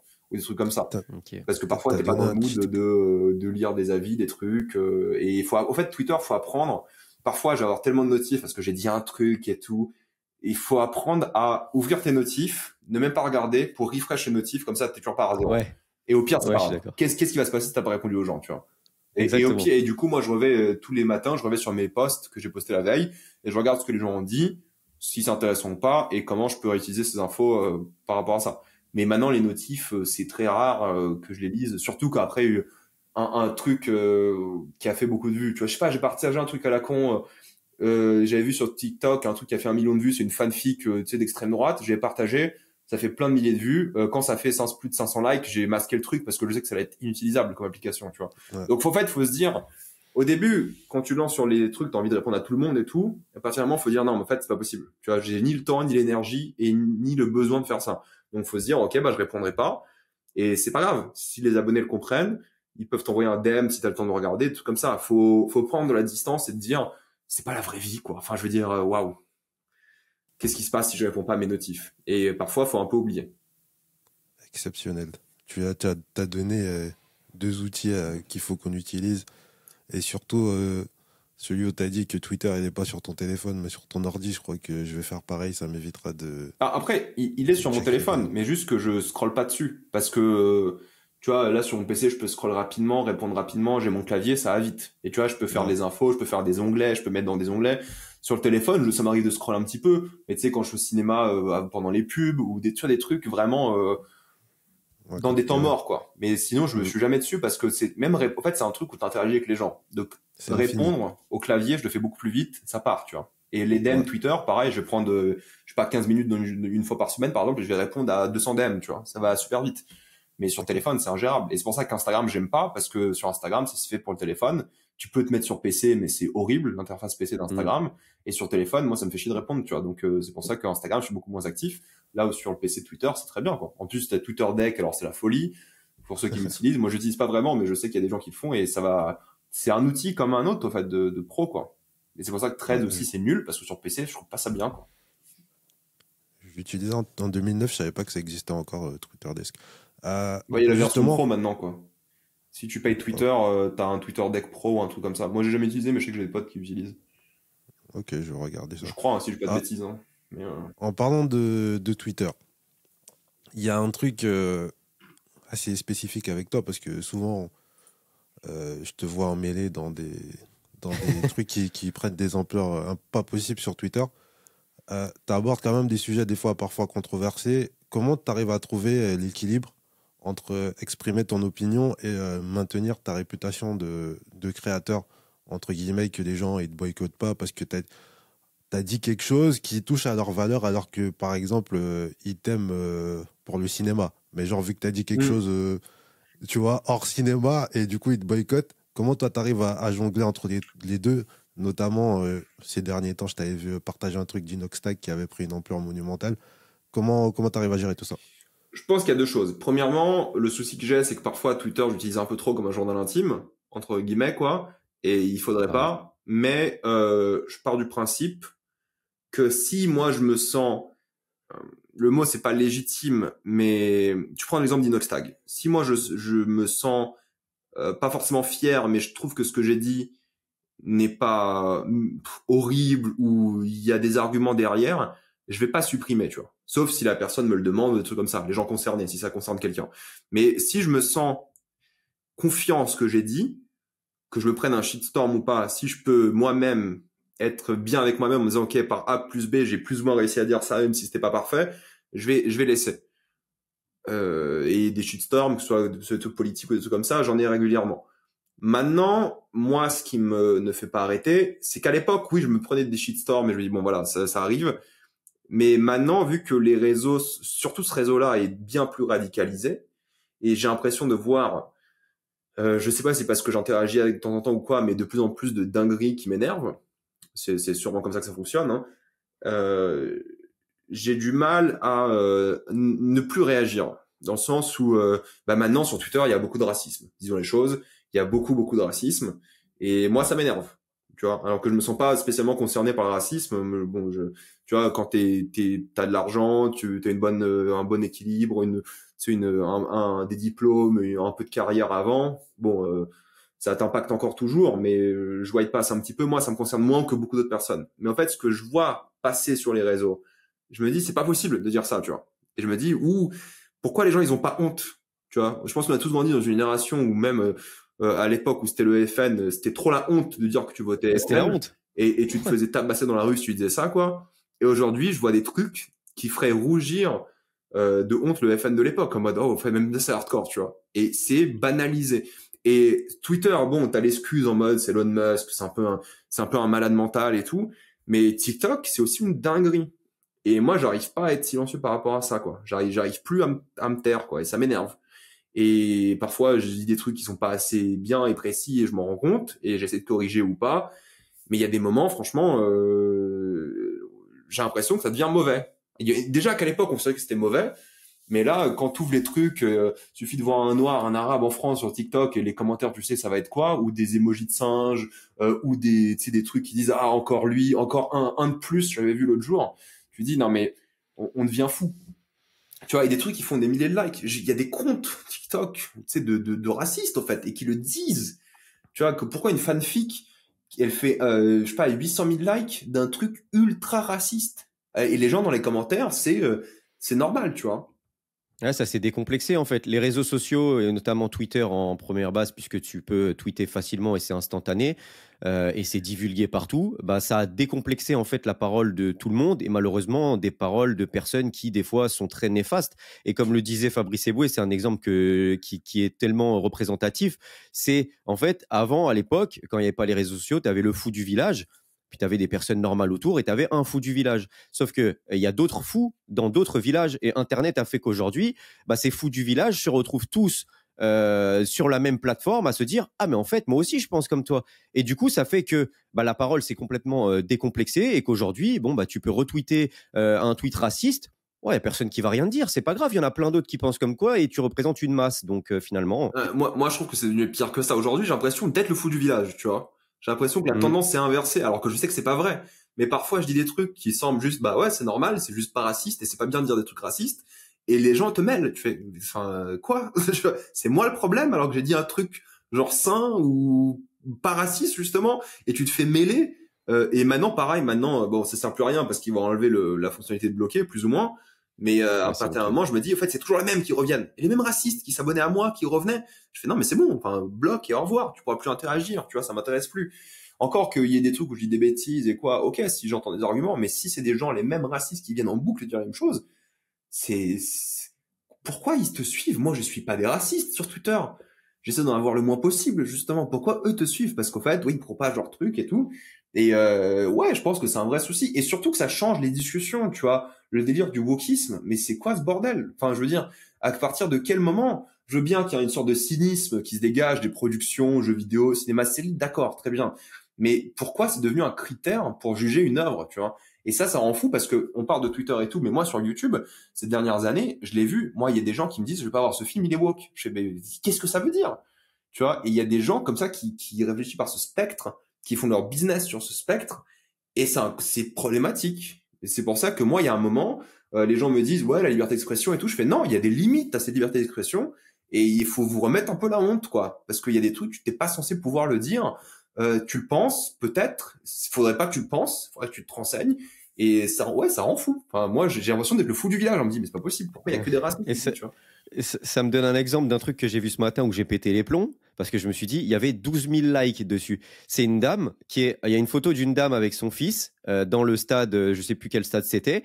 Et en fait, il y a une dame qui dit, ouais, non, mais c'est honteux parce que elle a demandé aux supporters de faire un peu moins de bruit, d'arrêter de siffler. Et en fait, il y a 12 000 personnes qui ont liké ça. Mais attends, mais t'amènes pas ton fils dans un stade s'il y a trop de bruit et que les gens n'ont pas le droit de siffler. Et 12 000 personnes étaient d'accord avec ça. Et je me suis dit, mais attends, mais il y a vraiment 12 000 personnes Et s'il y en a 12 000, c'est qu'il y en a encore plein d'autres. Et je me suis dit, mais attends, mais c'est logique qu'en fait, tu ramènes pas ton fils dans un stade s'il y a trop de bruit ou si les gens sifflent. On est dans un stade de foot, on a le droit de siffler. Enfin, c'est la base, en fait. Ouais, et il y avait énormément de personnes qui étaient d'accord avec, non, en fait, il faut faire moins de bruit, en fait, il faut être éduqué. Non, moi je l'ai vu en plus ce truc passer ce matin, mais tu vois, j'ai vu, je fais non, tu vois, je passe. Je refuse d'interagir avec ce truc parce que je sais ça va être quoi les réactions. Ouais, ou tu t'amènes un casque quand il brille à ton fils ou des trucs comme ça. Après, bon, c'est aussi la manière de faire. On sait pas à quel point peut-être les gens sifflaient dans l'oreille du gosse ou je sais pas quoi, tu sais, de manière volontaire. Mais bon, sinon ça aurait été expliqué ça. Mais oui, en fait, il y a des trucs comme ça. Et moi, je le vois parce que lorsque Elon Musk a acheté le réseau, moi je le suivais. Et ce qu'il met en avant, par exemple, c'est du suprémacisme blanc, quoi. Il suit des comptes qui partagent, tu vois, des extraits du monsieur H, quoi. J'ai pas envie de vous démonétiser, qui font des trucs et tu dis, mais pourquoi est-ce que le PDG de la plateforme partage des haines, voilà, comme ça, tu vois. Et ça, moi, je l'ai vu sur des posts racistes que j'ai signalés. À chaque fois, on me disait non, en fait, on n'arrive pas à identifier ou il n'y a pas assez ou. Non mais il y a c'est explicite en fait. Enfin, il y a même les noms de certaines personnes qui sont des trucs, tu sais, genre gaz ton truc ou il y en a plein comme ça, des insultes. Tu le signales et tu reçois un mail, non, la personne n'enfreint pas les règles. Alors que moi, j'avais partagé une image d'Indiana Jones qui tapait voilà, et vas-y, j'ai pris 2 semaines de ban. Et ce qui est dur aussi, c'est que, en fait, on en parlait un petit peu tout à l'heure, mais en tant que créateur, quand tu commences à avoir une audience, peu importe qu'elle soit grande ou petite ou moyenne, c'est dur parce que au-delà de ta personnalité à toi, de vouloir t'exprimer ou pas, de vouloir être lisse, entre guillemets, ou pas, il y a aussi ce que veulent ta communauté. Et il y en a qui vont te reprocher de ne pas parler, de ne pas prendre parti. Et quand tu vas prendre parti ou quoi que ce soit, il y en a aussi qui vont te dire non, mais en fait, parle pas de ça, parle pas de politique, reste sur tes avis cinéma ou reste sur tes avis foot. Et du coup, c'est très dur de se positionner parce qu'il y en a qui veulent absolument, et tu sais pas en termes de pourcentage ce que ça représente vraiment, et si du coup tu prends un risque ou pas un risque. Et c'est pour ça que au final, bah, ça revient surtout à toi, à ta personnalité, et si tu es à l'aise avec ça, de te dire, bon, est-ce que c'est plus fort que moi et je suis obligé de prendre parti parce que peu importe, c'est ma conscience et c'est comme ça, donc je prends parti et je prends le risque, ou alors est-ce que je reste lisse? Mais c'est vrai que tu as une partie qui veulent absolument que tu parles et que tu donnes ton avis et que tu condamnes, et tu en as une partie qui veulent pas et qui disent non, mais reste sur ça, quoi. Et la vérité est que si tu ne parles pas de choses qui sont en dehors de ta niche, ça se passe bien mieux pour toi. Quoi qu'il arrive. Si tu parles que de cinéma, séries, jeux vidéo, et encore, cinéma, séries, quand tu as des avis sur des films, t'en prends plein la gueule aussi. Mais lorsque tu fais de l'actu, de cinéma, série ou peu importe, et tu donnes pas ton avis, t'es très bien, tu vois. Personne te prend la tête. Mais le souci, c'est que personne s'attache à toi aussi, tu vois. Parce que le fait de pas avoir d'opinion sur n'importe quel sujet, que ce soit cinéma, série, politique ou quoi, les gens ne te trouvent pas forcément très humain, quoi. Et moi, à chaque fois que je tweetais, je me suis jamais de ma vie posé la question, est-ce que ça va ruiner ma vie? Ma carrière, mes abonnés YouTube. J'ai perdu des abonnés depuis les législatives, sur YouTube, sur tous les réseaux. J'en ai perdu, j'en ai pas gagné plus. Je me suis jamais posé cette question-là. Tu vois, je me suis jamais dit, ok, je vais tweeter, attention, ça pourrait me faire du mal. Parce que même si c'est mon travail aujourd'hui, je sais au pire, la YouTube s'arrête, je retrouve un travail. Tu vois, je vais devenir comme les gens de la vraie vie, entre guillemets, tu vois. C'est quoi le souci? Et je sais pas, moi, c'est pas que je vais jamais demander de mes influenceurs d'avoir des avis politiques, mais s'ils en ont, et c'est dans le cadre du républicain, disons, ça me dérange pas. Tu vois, je respecte quelqu'un qui a un avis. Et moi, j'ai vu des gens avec lesquels j'ai fait des vidéos au cinéma série qui me disaient, ouais, parfois, j'aime pas les commentaires de mes abonnés, tu vois. Je fais, bah, faut te poser des questions. Qu'est-ce que t'as fait pour, moi, j'ai fait 2 vidéos avec un gars, il a dû bloquer les commentaires parce que ma présence elle-même, je me faisais insulter de tous les noms, de pro-wokistes, je sais pas quoi, racistes. Tu sais, on m'accusait de tout ce que moi je dénonçais, tu vois. Ou je sais pas quoi, tu vois. Et le mec, il dit, c'est pas possible. Enfin, et je fais, ouais, bah, c'est ton audience, tu vois. Et à un moment, faut se poser aussi des questions. Si ton audience c'est que ça, faut se poser des questions. Et ça se voit aussi lorsque des gens qui sont dans le délire, tu sais, anti-woke, tu sais, à la limite du racisme dissimulé, quoi. Lorsqu'ils parlent de choses qui ont rien à voir, personne ne regarde. Parce que les gens sont connus pour ça. Et forcément, bah là, ça attire ou pas des gens. Mais je pense que il faut pas critiquer les gens qui essaient de donner leur avis. Si ça reste dans un cadre légal, encore une fois. Non, les gens font ce qu'ils veulent, tu vois. Mais je vais jamais m'embrouiller avec un influenceur. Tu vois, j'ai jamais unfollow quelqu'un pour des avis qui étaient politiques ou autres. Tu vois. Si le contenu est bien et si son avis est je sais pas, économique ou social ou je sais pas quoi, et pas raciste ou autre, tu vois, la limite elle est là, quoi. Tu vois, pour la moi. limite. Ouais, je m'en fous, tu vois. Moi, ça me dérange pas. Qu'on soit pas d'accord sur des trucs, des films, des politiques, du manque, c'est sain. Je m'en fiche, tu vois. Ça me dérange pas. Et je pense que c'est ça. Et je pense qu'il y a plein de gens qui sont pas du tout d'accord avec moi et qui suivent quand même et qui regardent parce que bah c'est des adultes, quoi, entre guillemets.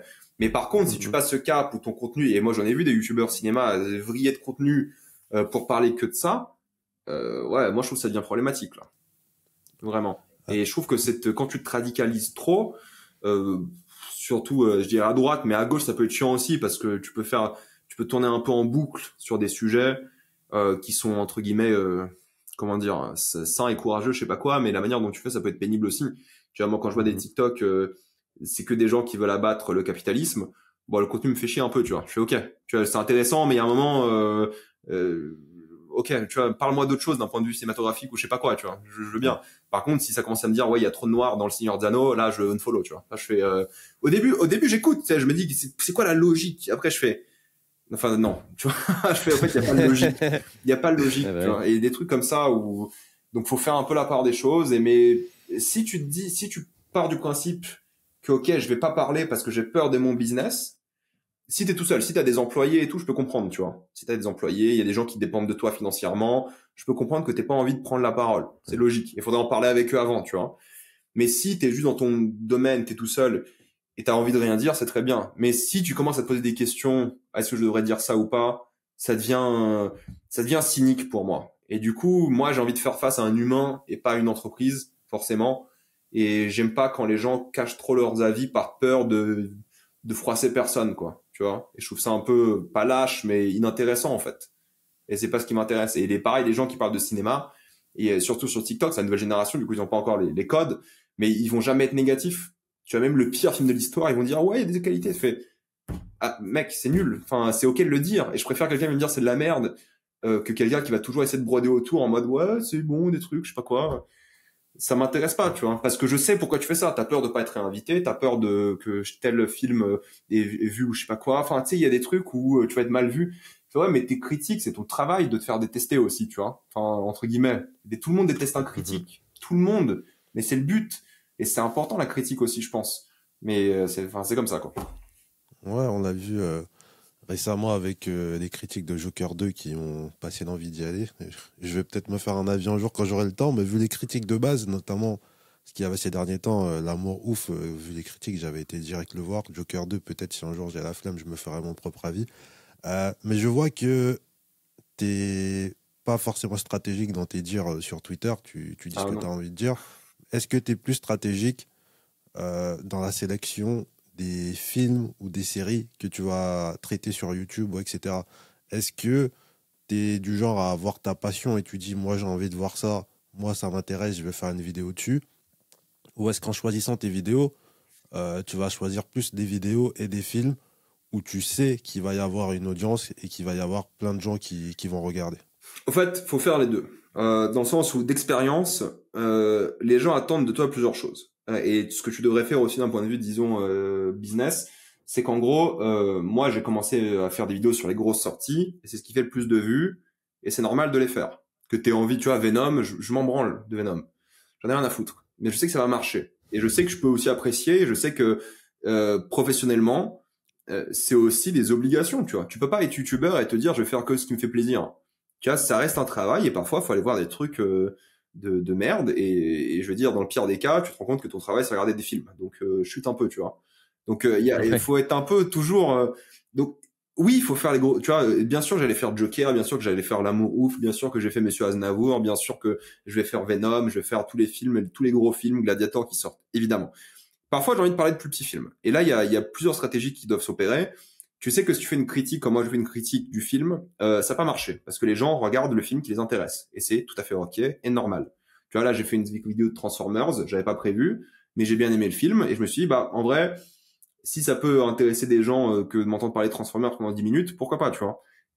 Pourtant, je sais que ça a bien moins marché. Et en vrai, ça met dans la merde parce que j'ai une semaine avec beaucoup de trucs à faire. Mais parfois, il faut prendre des risques aussi dans les sujets que tu traites, même si tu penses que ça va pas marcher, ça peut très bien marcher. Donc, tu as des surprises tout de même. Et surtout, si tu veux parler de choses un peu moins connues, il faut trouver un concept. Il faut trouver un truc. Pendant longtemps, moi, je regardais plein de films et je me suis dit, bah, je sais pas, toutes les 6 semaines, je vais faire une vidéo un peu aguicheuse par rapport à un sujet. Comme ça, je vais recommander d'autres films. Maintenant, ce que j'ai trouvé, c'est que tous les mois, je fais une vidéo avec tous les films et toutes les séries que j'ai vues le mois précédent. Et ça marche bien, tu vois. Si ça fait 30 000 vues sur un film dont je parle, qui aurait fait, je sais pas, 5 000 en critique à chaud, parce que c'est un film iranien sur l'oppression des femmes, tu vois, ça, c'est mieux de faire ça que...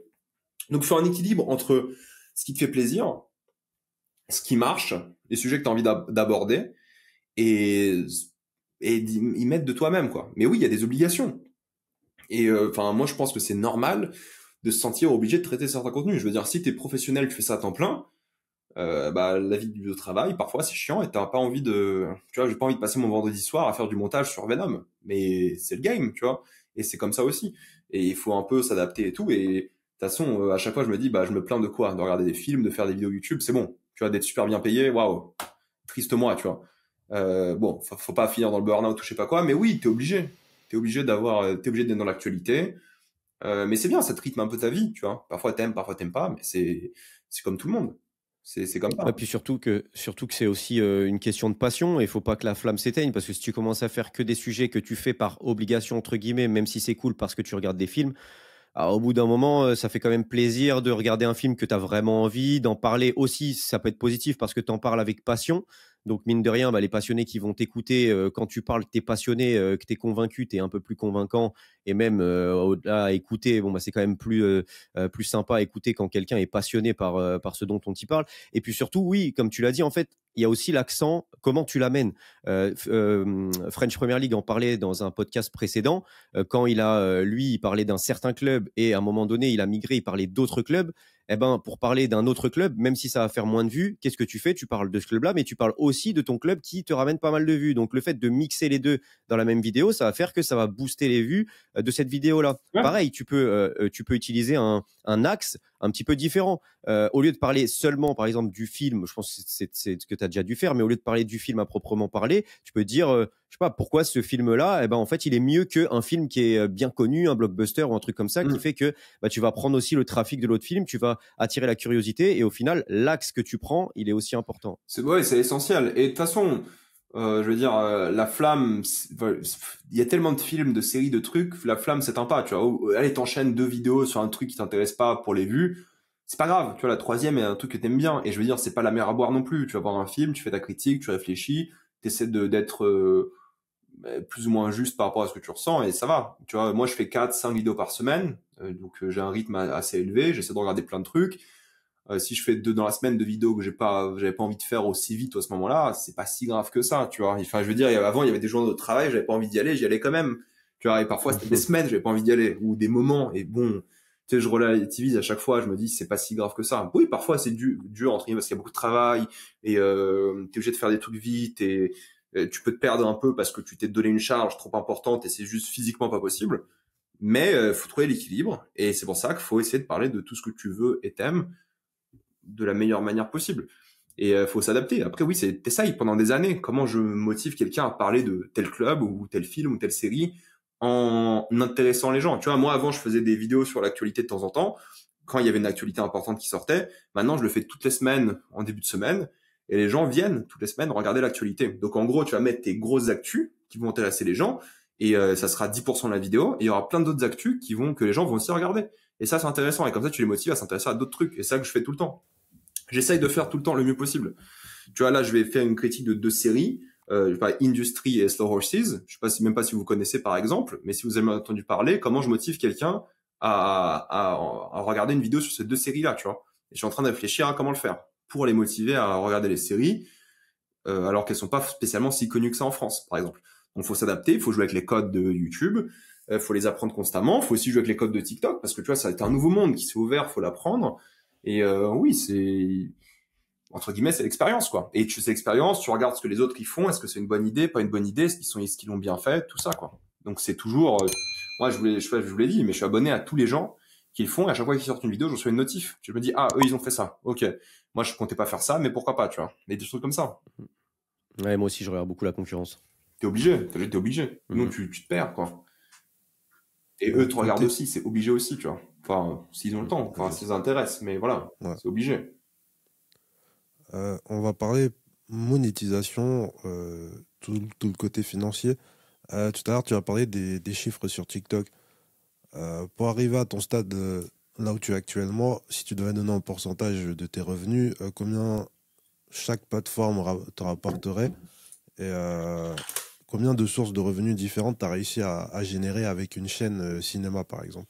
Ouais, je vais te dire ça tout de suite. J'ai les chiffres. J'ai fait ma compta il y a pas longtemps. Je me rappelle pas des mauvais souvenirs parce que là, on va être fin décembre, là, va falloir que... Ouais, moi, je le fais tous les mois, ça va, tu vois, comme ça, Oui, très bien. Ouais, il y a des gens comme toi, il y a des gens comme moi qui attendent novembre et qui après, ils souffrent à retrouver des tickets partout. Ah non, sinon tu deviens fou, c'est clair. Non, alors, pour donner un peu une idée, là, on est, je regarde si c'est tout, donc sur les 9 premiers mois, ma chaîne, elle a fait 92K de chiffre d'affaires. Dont YouTube cumulé sur l'année, de janvier à septembre 24. Ta chaîne YouTube. Ouais, sur la chaîne YouTube. Toute mon activité. Ah, ok. Je vais te donner le détail.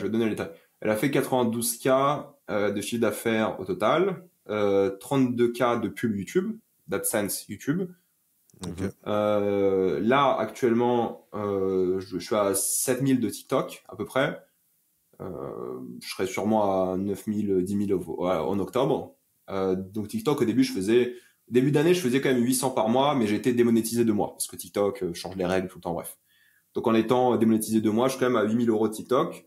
En sponsor, en partenariat, je suis à 53, 54K. Je vais pas vous donner les virgules à chaque fois, mais on va dire 54.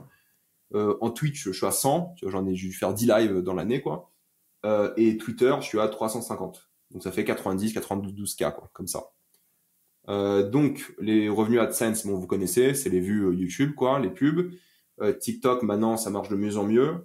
Donc tu vois, on est passé à 800 en début d'année, à la 1500, 2000 par mois ces derniers mois, même ceux où sauf ceux où j'étais démonétisé cet été. Et ça continue même en octobre, je serai pareil. Les sponsors, moi j'ai un partenaire avec lequel je fais des vidéos depuis 3 ans, donc c'est eux le principal sponsor. Et ensuite j'ai d'autres sponsors parfois qui s'accrochent sur d'autres sujets. Mais vu que je fais beaucoup de vidéos, tu vois, 16, 17, 18, 20 par mois parfois, j'en ai 10 qui sont minimum sponsorisés, minimum, parfois même 12, 14, 15. Donc il y en a pas mal. Les sponsors, là, les sponsors, on est quasiment sur du 2/3 des revenus. La moitié. Plutôt, non plus de la moitié, ouais. Ouais, bah, l'année dernière, c'était plus que ça, d'ailleurs. L'année dernière, je devais être à 112K. Moi, je partage toujours mes revenus, hein. Moi, j'ai toujours dit, mes abonnés ont le droit de savoir combien je gagne et comment. Et je trouve ça intéressant. J'aime pas trop comment dire, cette barrière des salaires et tout. Moi, ça m'a toujours emmerdé. Tu vois. Moi, quand j'étais au travail, je demandais à tout le monde les salaires. Tu vois, faut pas. Hein, mais moi, ça me fait chier parce qu'en fait, si tu demandes pas les salaires aux autres, tu te fais baiser toi parce que tout le monde. Enfin bref, c'est ça. C'est exactement ça. Et j'aime pas aussi que mes collègues youtubeurs se fassent baiser. Tu vois. Et c'est ce que je dis quand je publie mes revenus. Il y a plein de youtubeurs qui me disent comment tu fais. Et moi, c'est aussi le but, c'est de dire à ces gens-là, bah voilà. Ouais, l'année dernière, je devais être à 112. J'avais 2 fichiers différents parce que, bref, j'ai changé ma structure et tout, mais je devais être à 112 et mes sponsors, c'était 65%, 70% de mes revenus, tu vois. Ok. Voilà. Mais j'étais aussi à côté en train de bosser et tout, donc j'étais moins présent sur YouTube et autres. Donc, les sponsors, voilà, c'est les sponsors la majorité des revenus. Moi, qui sont venus en me demandant d'être sponsorisé, je suis jamais allé chercher des sponsors. Là, je suis allé en chercher un parce que je voulais un objet précis. Moi, je vais pas en parler pour l'instant parce que je vais peut-être le recevoir. Ouais. Mais je voulais un objet que la boîte faisait et j'essaie d'aller voir. Ils ont dit oui, donc j'attends que ça se fasse. Mais en général, c'est eux qui viennent, on se met d'accord. Et moi, ce qui a toujours été important pour moi, donc moi, je tarife pas beaucoup en général. Ma sponsor, c'est par vidéo, ça dépend des sponsors, ça dépend de combien de temps je vais bosser avec eux. Donc si c'est un sponsor, en général, je prends entre 750 et 1000 en fonction de ce qu'ils me demandent par vidéo. La vidéo. Ouais. Mais vu que je bosse beaucoup avec certains sponsors, c'est moins, tu vois. Et je préfère, mais vu que j'en fais 10 par mois, ça va faire 6000, 7000 euros par mois de chiffre d'affaires. Bon, l'État prend la moitié, classique, un peu plus même, mais en chiffre d'affaires, c'est ça. Et donc voilà, c'est comme ça que ça fonctionne. Et j'essaie toujours de dire aux sponsors, si on le fait, sachez qu'une sponsor ponctuelle, tout le monde s'en fout. Si vous voulez que ça marche bien, il faudra qu'on fasse au moins, 2-3 mois de sponsor, tu vois, pour que ça prenne. Et moi, je l'ai vu avec mon partenaire de maintenant, ils disent, bah oui, au début, ça prend pas, mais on sait que ton image, faut qu'elle soit liée à notre image. Et là, les gens en prennent, tu vois. Et donc c'est ça, c'est ce que beaucoup dans l'influence comprennent pas. C'est que si tu fais qu'un sponsor, tout le monde s'en fout, ça skip et puis basta. Mais s'ils voient pas le même sponsor tous les mois, une fois par mois ou 2 fois par mois, là, les gens vont commencer à vouloir c'est marketing, hein. Ouais, c'est comme les gens qui regardent tes vidéos, il faut en moyenne qu'ils regardent 3 vidéos pour s'abonner. Donc, parce que la répétition, le fait de te voir, le fait de t'entendre parler, etc., ils s'abonnent. C'est pareil pour un produit, plus t'en parles, plus ils l'entendent, plus ils le voient et plus ils peuvent consommer. Et puis, je sais pas vous, mais moi, la majorité des gens qui me regardent sont même pas abonnés. Ah ouais, pareil. Donc, je sais plus, je suis à combien là, mais ça va être 50% ou 50%. Aujourd'hui, avec l'algorithme, t'as plus besoin d'être abonné, t'as tout dans le fil d'actualité, donc c'est vrai qu'il y en a qui plus pensent ou moins. même pas, quoi. Mais plus ou moins. Mais oui, moi, des abonnés, j'en ai 55% sur les derniers mois là. Donc j'en ai 45 qui sont pas abonnés. Et tu vois, en spectateur unique, spectateur régulier, bah là, j'en ai quand même eu pas mal, tu vois, 210 000 réguliers. Mais bon. Ok, intéressant. Donc là, en vrai, oui, j'ai dit une bêtise au début, parce que donc j'en ai 210 000, j'ai 220 000 abonnés, 50% qui sont pas abonnés, donc je vais avoir 100 000 abonnés actifs, quoi, disons, plutôt. Okay. Voilà. Je pensais que c'était un peu moins, mais 100 000 actifs. Et ces tarifs-là, d'ailleurs, comment tu as pu les mettre en place? Est-ce que c'est toi qui t'es estimé? Mais Est-ce non, que tu as eu les collègues aussi? c'est à force, hein, je veux dire, au début, tu sais, il y a des gens, ils me disent, ouais, faut que tu demandes 1500, 2000. Je fais, bah, ouais, enfin, moi, je demande 1500, 2000 avec des vidéos qui font 30, 50 000 vues, et l'autre qui fait 200 000 vues va demander le même prix, j'aurai pas la sponsor. Donc, Ouais. c'est con, mais en fait, tu dois baisser tes tarifs pour faire la concurrence aux autres qui veulent, parce que une boîte, elle va envoyer une demande de sponsor à 15 influenceurs, ils vont en prendre 3. Ils vont prendre lesquels? Ceux qui rapportent le plus d'abonnés peut-être, mais qui vont tarifer cher, ou ceux qui rapportent moins, mais qui vont tarifer que dalle. Moi, avec mon sponsor, j'ai pas augmenté mes tarifs en 3 ans parce que ça me suffit. 6, 7 000 euros par mois, tu vois. Je peux me concentrer sur d'autres trucs. C'est ça qui est bien. Ouais. Ça donne un peu une sécurité où tu peux tenter d'autres trucs à côté. Donc, non, c'est à force, tu vois. À force, bah, je voyais que 1000, ça marchait pas. 1500, ça marchait pas. 1000, c'était réticent. Là, tu vois, 750, 800, 1000, ça dépend. Ça commence à être accepté au fur et à mesure. Au début, tu commences à 100 quand t'as 50 000 abonnés. Tu commences à 50. Et après, tu perces un peu. Tu dis, OK, je vais mettre plus. Mais non, faut être un peu équilibré, quoi. Ouais, t'es gentil, hein, parce que t'as dit 150 000 abonnés. Et si tu savais ce qu'on a demandé de dernier sponsor sur cette chaîne-là à 3000 abonnés. Non, moi je préfère, pardon, je lançais un truc sans faire exprès. Moi je préfère être payé moins et me dire ok, ils me font confiance, je coûte pas cher et j'ai une production où je peux faire beaucoup de vidéos par mois, tu vois. C'est ça Ouais. aussi. Moi je suis pas à 3 à 4 vidéos par mois. J'en fais 20. Ok. S'il faut en faire 20, je peux en faire 20. Est-ce qu'ils vont toutes marcher? Je sais pas. Mais moi ce que je leur dis c'est écoutez, vous me payez 750, disons, pour 50 000 vues. Je fais une vidéo, elle fait 30 000 vues, ok, il y en a une deuxième gratos, tu vois. Moi je fais ça. Et ça ils disent toujours oui. J'ai jamais eu de nom par rapport à ça. Donc là, j'ai fait une vidéo avec quelqu'un, il a fait 40 000 vues. Je dis, ah bah pas assez, j'en ai fait une autre, elle a fait 60 000. Ils ont fait 100 000 vues sur le même prix. Et moi, je m'en fous. Ok. Tu vois, j'ai fait tellement de vidéos et tout, et du moment que Ouais, bah, le c'est ça, contenu, ouais. il est... Enfin, le partenariat, c'est pas un truc horrible, parce qu'il y a des trucs, il y a des casinos, des cryptos, des trucs comme ça, ou des trucs qui sont pas dans mes valeurs. J'ai des marques de viande, tu vois, je mange pas de viande, donc je vais pas dire oui à ça. Donc il y a Ouais. des trucs comme ça. Mais du moment que c'est des trucs que moi j'utilise et j'utilise toujours les trucs avant pour me dire bah au moins c'est pas une arnaque, c'est un vrai truc, ça me va. Mais oui, il y a beaucoup de trucs. Parfois il me dit ah, tu reçois un casque à 200 balles et tout. Pff, non, enfin je m'en fous, j'ai déjà un casque ou je sais pas quoi. Ou tu vas recevoir un fauteuil, je vais faire quoi avec un fauteuil? Tu vas faire un peu des trucs un peu équilibrés quoi. Donc c'est aussi ça. Ouais, ça dépend beaucoup le volume de vidéos. Tu l'as dit très exactement. Le fait d'en faire plus par semaine, Ouais, bah, ça c'est plus aide. facile pour toi d'accepter. Un mec qui en fait une par mois, une par semaine, c'est différent. Mais c'est pour ça aussi que je pense que je fais partie des youtubeurs critiques qui font le plus de vues par mois. C'est parce que je suis ultra productif. Je fais que ça, tu vois. Sauf le bazar du grenier, mais bon, avec toutes ces vidéos et tout. Parce que je fais que ça, je fais 1 million de vues par mois. Je sais pas si tu regardes sur Social Blade, parce que parfois je regarde, je me dis, est-ce que je fais vraiment moins de vues que mes autres compétiteurs? En fait, je me rends compte que non, c'est ou pareil, ou ils font moins. Parce que moi, je suis peut-être l'un des plus productifs dans le milieu, parce que je fais pas que ça. Mais oui, enfin, maintenant, je suis en temps plein, donc je fais que ça. Mais j'essaie d'être productif parce qu'il y a tellement de trucs qui sortent tout le temps. Les gens ils veulent des avis sur tout, il y a des actualités. Le monde du cinéma Mhm. série il est hyper actif. Tu pars une semaine en vacances, t'as l'impression de rater genre 2 mois de travail. C'est fou. Ouais. Donc les actus et tout, moi je sais que j'ai pris une semaine de vacances d'affilée max. Et je regardais Twitter, je fais putain, j'aurais pu parler de ça, il y a ça, j'ai raté tel film, en fait le film il buzz, j'ai trop le seum, je pensais Ouais. pas qu'il allait buzzer, tu vois. Il y a des trucs comme ça, je fais oh putain le con. Bah, après t'es en vacances pour Ouais, Ouais, c'est mais profiter, partout. mais c'est le jeu quoi.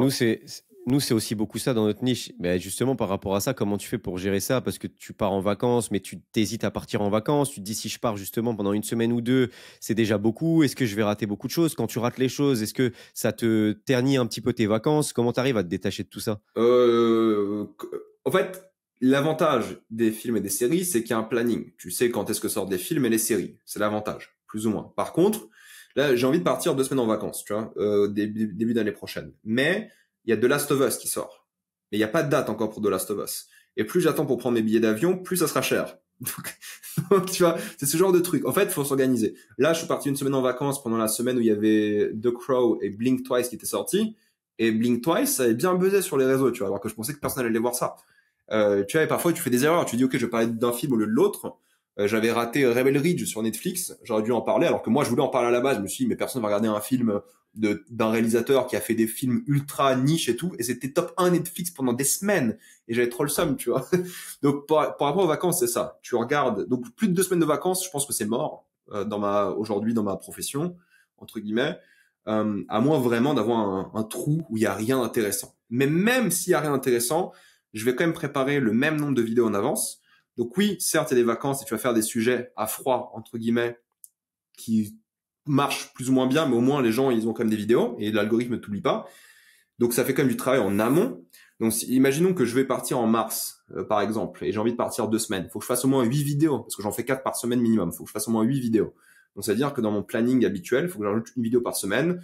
Donc bosser une vidéo de plus, qui peut être beaucoup. Donc il faut que je les fasse au moins 2 mois à l'avance. Comme ça, je me rajoute qu'une vidéo par semaine en plus, tu vois. Il faut un peu s'organiser. Ouais. Et parfois, bah, t'as des films, enfin surtout des séries, des dates des séries, elles sont chiantes parce qu'ils révèlent les dates assez tard maintenant. Donc tu vois, même en théorie, là, t'as la nouvelle série Dune qui a été annoncée. La date a été annoncée la semaine dernière. On savait que c'était novembre, mais il n'y avait pas de date. Et moi, je voulais partir un week-end en novembre, mais je savais pas lequel. Et bref, là, t'as Arcane. Pareil, Arcane, la saison 2. Ça, je vais le faire tous les épisodes, chaque semaine. Et c'est 3 samedis d'affilée. Donc, heureusement que j'ai pas pris des vacances ce moment-là, parce que c'est une grosse série. Donc, faut s'organiser. Parfois, bah, tu fais un peu niquer, mais c'est pas grave, tu vois. Enfin, c'est le jeu.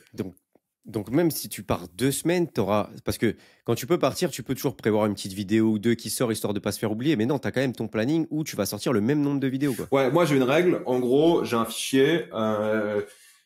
Il faut que je fasse 4 vidéos par semaine minimum. J'exclus les vidéos qui font de moins 8 minutes.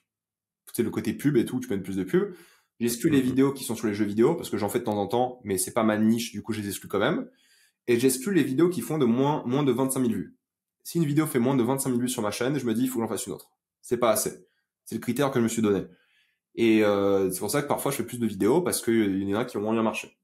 Donc c'est comme ça que je m'organise. Là, je suis en retard de quelques vidéos, mais grosso modo, c'est un peu ça l'idée. Et c'est comme ça que je m'oblige. Donc tu réfléchis en fait en termes de vues par mois. Parce que ces vues, ces 25 000 vues par vidéo, ça représente quelque chose par mois. Donc forcément, un budget, je suppose, derrière. Non, c'est arbitraire, tu vois.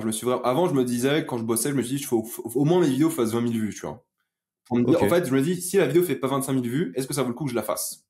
Ou est-ce que ça vaut pas le coup que je la tourne différemment, je la fasse différemment? C'est ça l'idée. Donc là, j'ai fait, au 30 septembre, j'ai fait 177 vidéos cette année. J'en ai 21 qui ont fait moins de 25 000 vues, et j'en ai 5 sur les jeux vidéo. Donc ça me fait 177 moins 26. Et je compte au nombre de semaines, et là j'en ai 8 de retard, tu vois, 8 ou 9, grosso modo. Et je me dis que bah, les semaines qui viennent, je vais essayer d'en faire plus. En fait, c'est arbitraire, c'est pas, je dis à personne de faire ça. Il n'y a pas de financier. Ouais, non, je dis à personne de faire ça forcément. Mais moi, c'est un truc qui me dit, ok, ça me permet de garder un peu les pieds sur terre, entre guillemets, en me disant, ok, faut que je bosse, de une, parce que j'ai pas atteint mes quotas.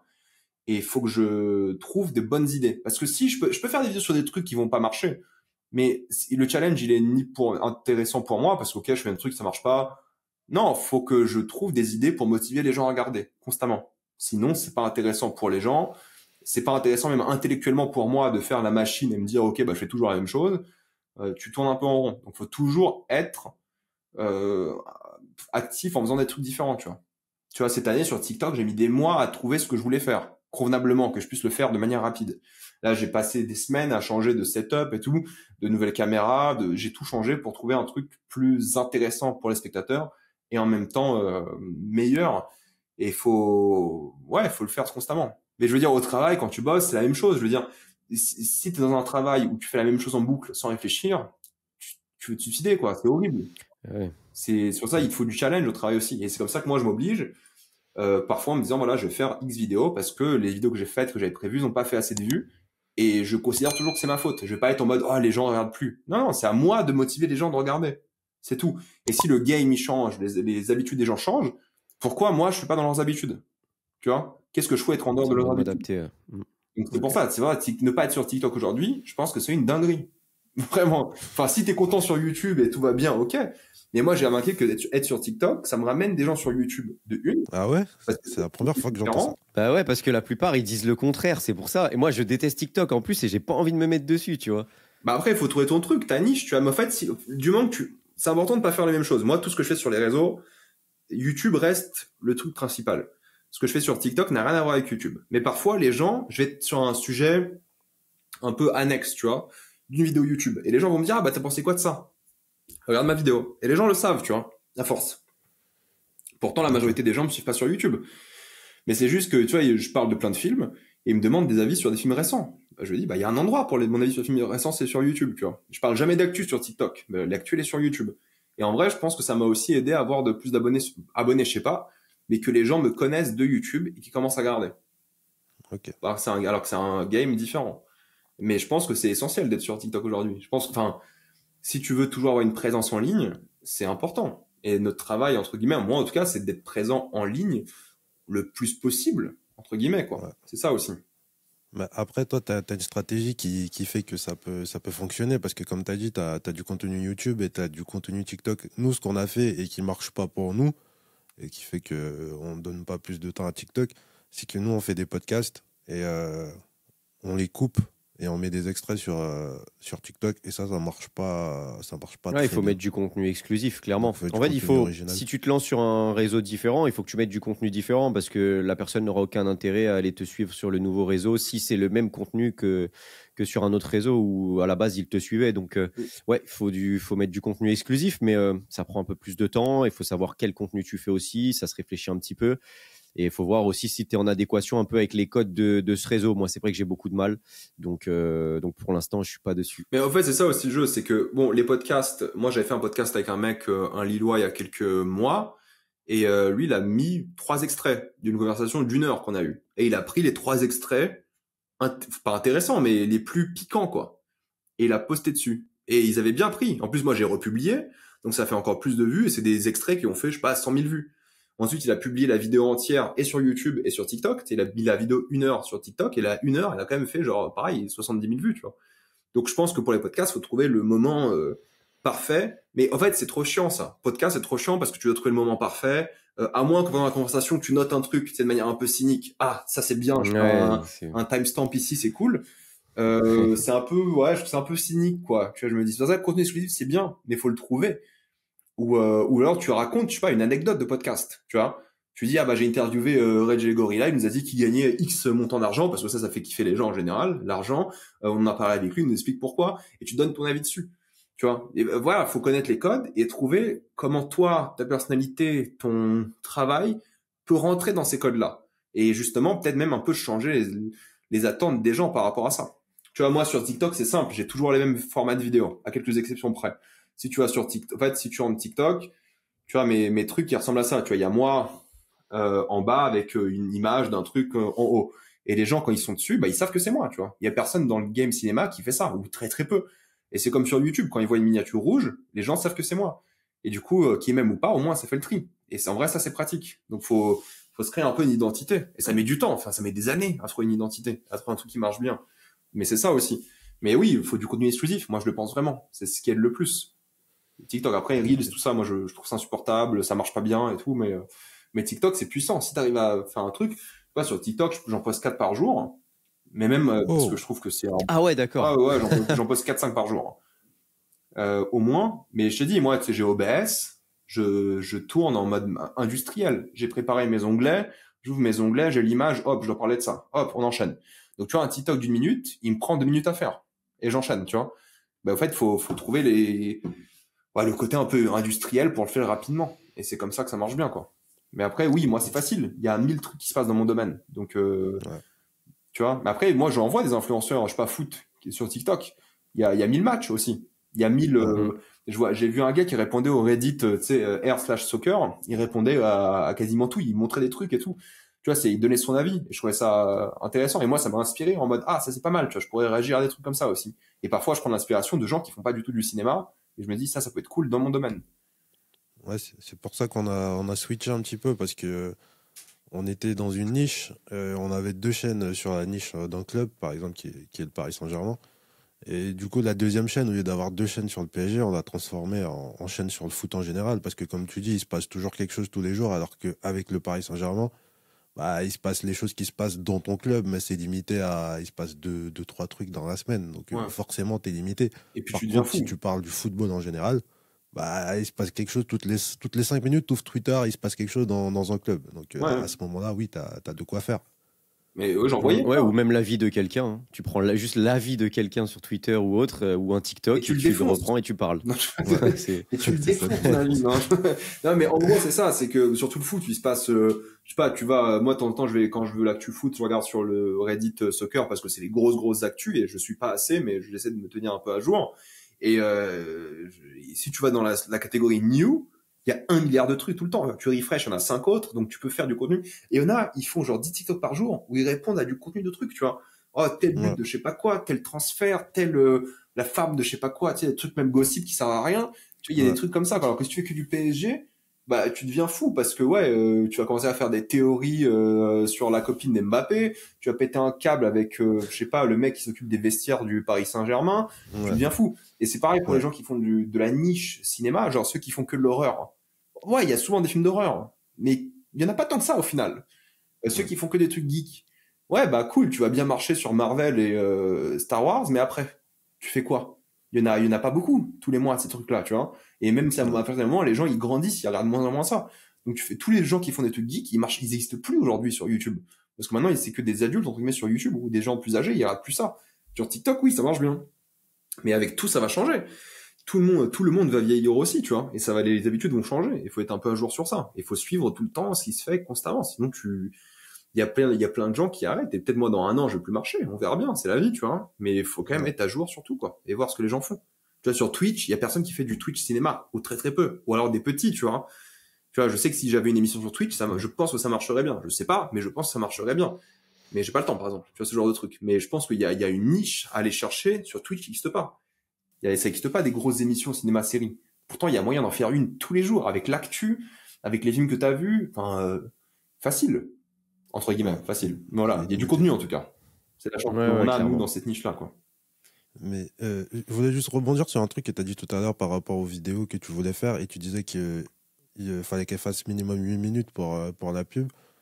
Euh, il y a une question qu'on se pose souvent avec Rekoba, c'est le nombre de pubs à mettre parce qu'on sait que le watch time est important et je me dis à chaque fois que je mets une pub, bah, je vais perdre quelqu'un. Donc il y a un moment où on avait, en fait, on a arrêté de grandir. En fait, la chaîne, elle bouge plus. Il se passait plus rien.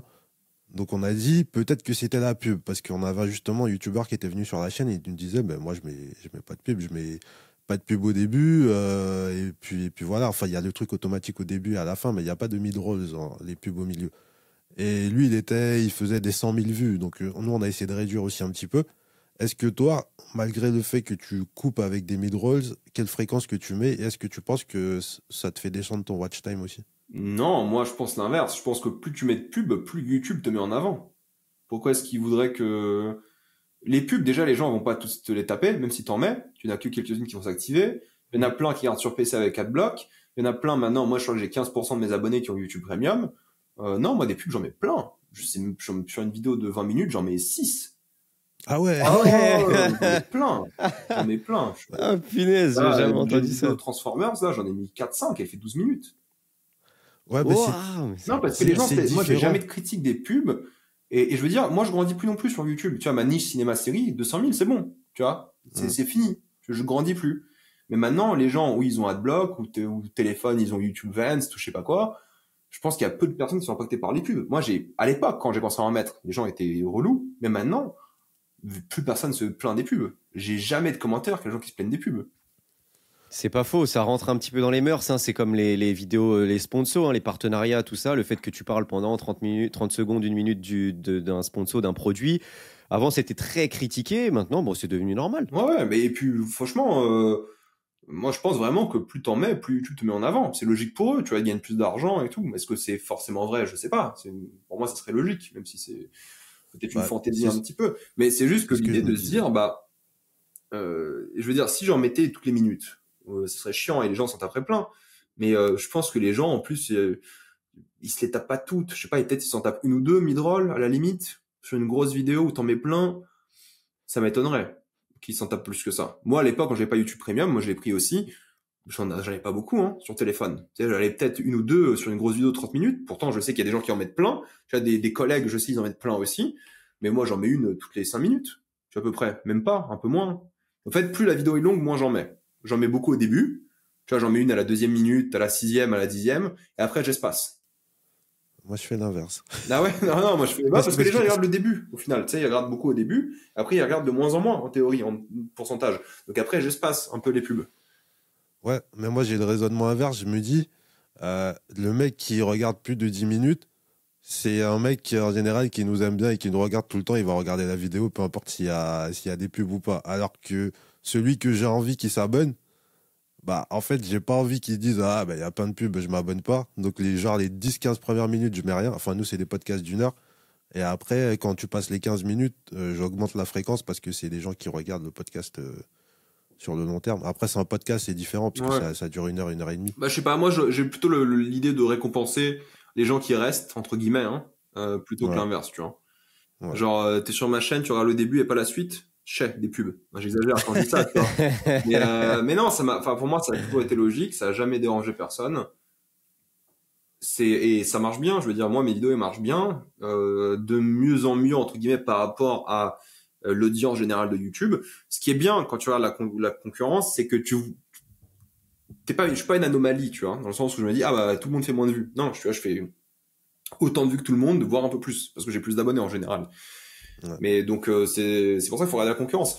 Par contre, parfois, tu auras des moments de mou, forcément, où tu as 2 semaines où tu feras moins de vues que d'habitude, parce que, je sais pas, il se passe X truc. Tu regardes les autres, ce qu'ils font moins de vues aussi. Bon, bah voilà, c'est pas ta faute.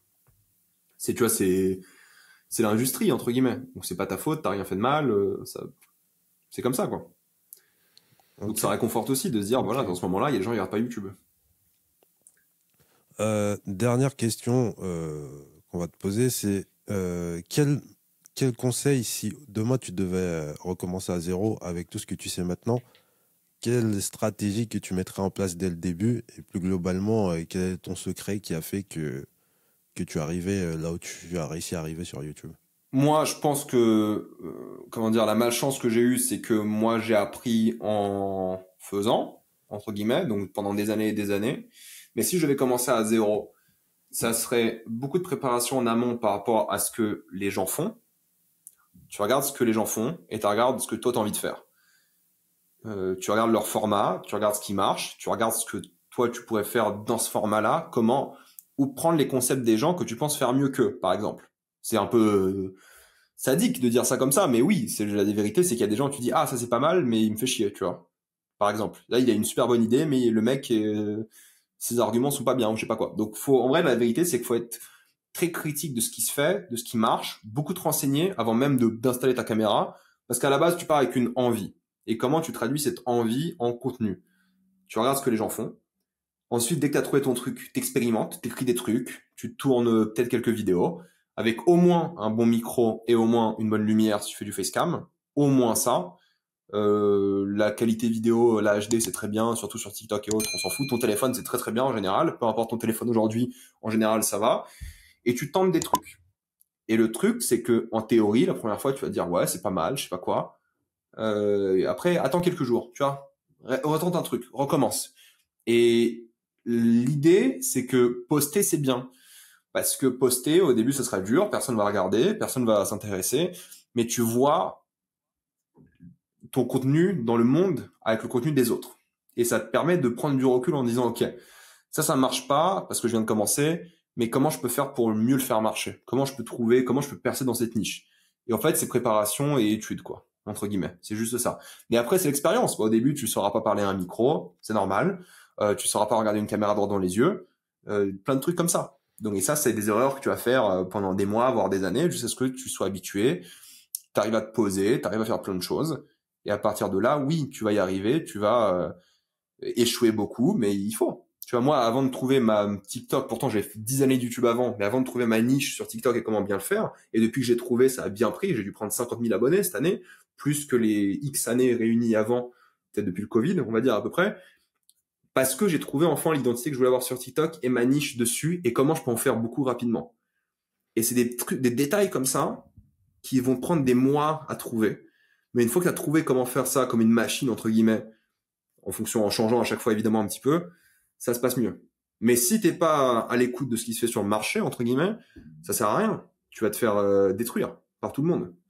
Donc faut préparer, regarder, essayer. Ouais, Ok. je partage totalement cette vision pour le coup. C'est hyper important d'être vraiment éveillé de ce qui se fait autour de toi et de l'adapter. Souvent, tu sais, c'est bête, hein, mais pour ce qui est par exemple physique, tu vas te dire ah j'ai envie d'ouvrir un resto et souvent on va te dire ouais ça sert à rien, il y a 12 milliards de restos. Ouais mais non, parce que toi tu peux le faire mieux ou différemment et c'est ça qui est important surtout. Maintenant il faut que tu trouves l'identité et le pourquoi tu veux faire ça et le comment tu vas faire ça. Parce que si tu le fais bien et différemment Il n'y aura pas de souci, ça va fonctionner. Hein. Aujourd'hui, il y a des restos qui ouvrent, il y en a qui se cassent la gueule, il y en a qui marchent. Pourtant, il y a plein de restos. Mais tu peux toujours ouvrir des restos aujourd'hui et que ça marche. Bah, c'est pareil pour YouTube. C'est ça. Mais avant, faudra peut-être, ça sera pas ton premier resto que tu vas réussir. Tu vois, peut-être ça sera ton deuxième. Ouais. Non, mais c'est con, mais c'est ça. Donc la métaphore du resto est un peu forte de ce point de vue-là. Mais YouTube, ça coûte rien, entre guillemets. Tu vois, YouTube, mais même TikTok, parce que maintenant c'est un peu le truc. Mais même TikTok, il te faut un téléphone et beaucoup ont même pas de micro. Il te faut ton téléphone. Donc tu peux créer et faire. Moi, j'en connais des YouTubeurs, des TikTokers, pardon, qui ont 200, 300 000 abonnés, qui ont que leur tel. Ils ont même pas de micro. Et ça marche parce qu'ils ont une niche, tu vois. Une niche, encore plus dans la niche du cinéma-série, qui marche super bien. Et comment ils ont fait eux? Moi, j'en ai parlé avec eux. Hein, je dis, très, très bonne idée et tout. Enfin, non, mais j'ai vu ça chez un mec qui faisait ça aux US. Ça, par contre, ça, c'est évident. Faut sortir de la francophonie. Ça, c'est évident. Les Américains, les Britanniques, les anglophones, ils ont des années d'avance sur le contenu. Peut-être moins maintenant parce qu'on est encore plus international. Mais il faut regarder ce qui se fait chez les Ricains et pourquoi ça marche aussi. Parce que eux, ils savent gérer une audience bien plus internationale. Et s'ils font plaisir à encore plus de gens, comment toi, tu arrives à faire plaisir à juste quelques personnes? Et en général, si tu prends leur contenu, leurs idées, que évidemment, après, tu vas adapter. Moi, tu vois, quand j'ai vu le YouTuber Jeremy Jones qui fait encore des critiques, lui, il faisait des critiques de films quand j'avais 15 ans. Il fait les mêmes depuis. Il a jamais rien changé. Moi, j'ai repris un peu son idée, son identité, et je l'ai fait à ma sauce, tu vois. Et parce qu'il faut. Et pareil, les TikTokers, quand je vois des TikTokers américains qui font des critiques, ils prennent leur téléphone ou n'importe quelle vidéo sur TikTok, le filtre TikTok, ils se mettent en tout petit, l'image du film, et ils papotent. Et ils papotent 2 minutes, ça fait 3 millions de vues. Donc faut s'inspirer de ce que font les autres et comment toi tu peux le faire, quoi. Et t'as besoin que d'un téléphone aujourd'hui, quoi. Très belle parole pour conclure ce podcast. Vu que Ricoba, il m'a chambré au début du podcast, dis à nos invités où est-ce qu'ils peuvent trouver notre invité, en bien mentionnant son nom sans te tromper.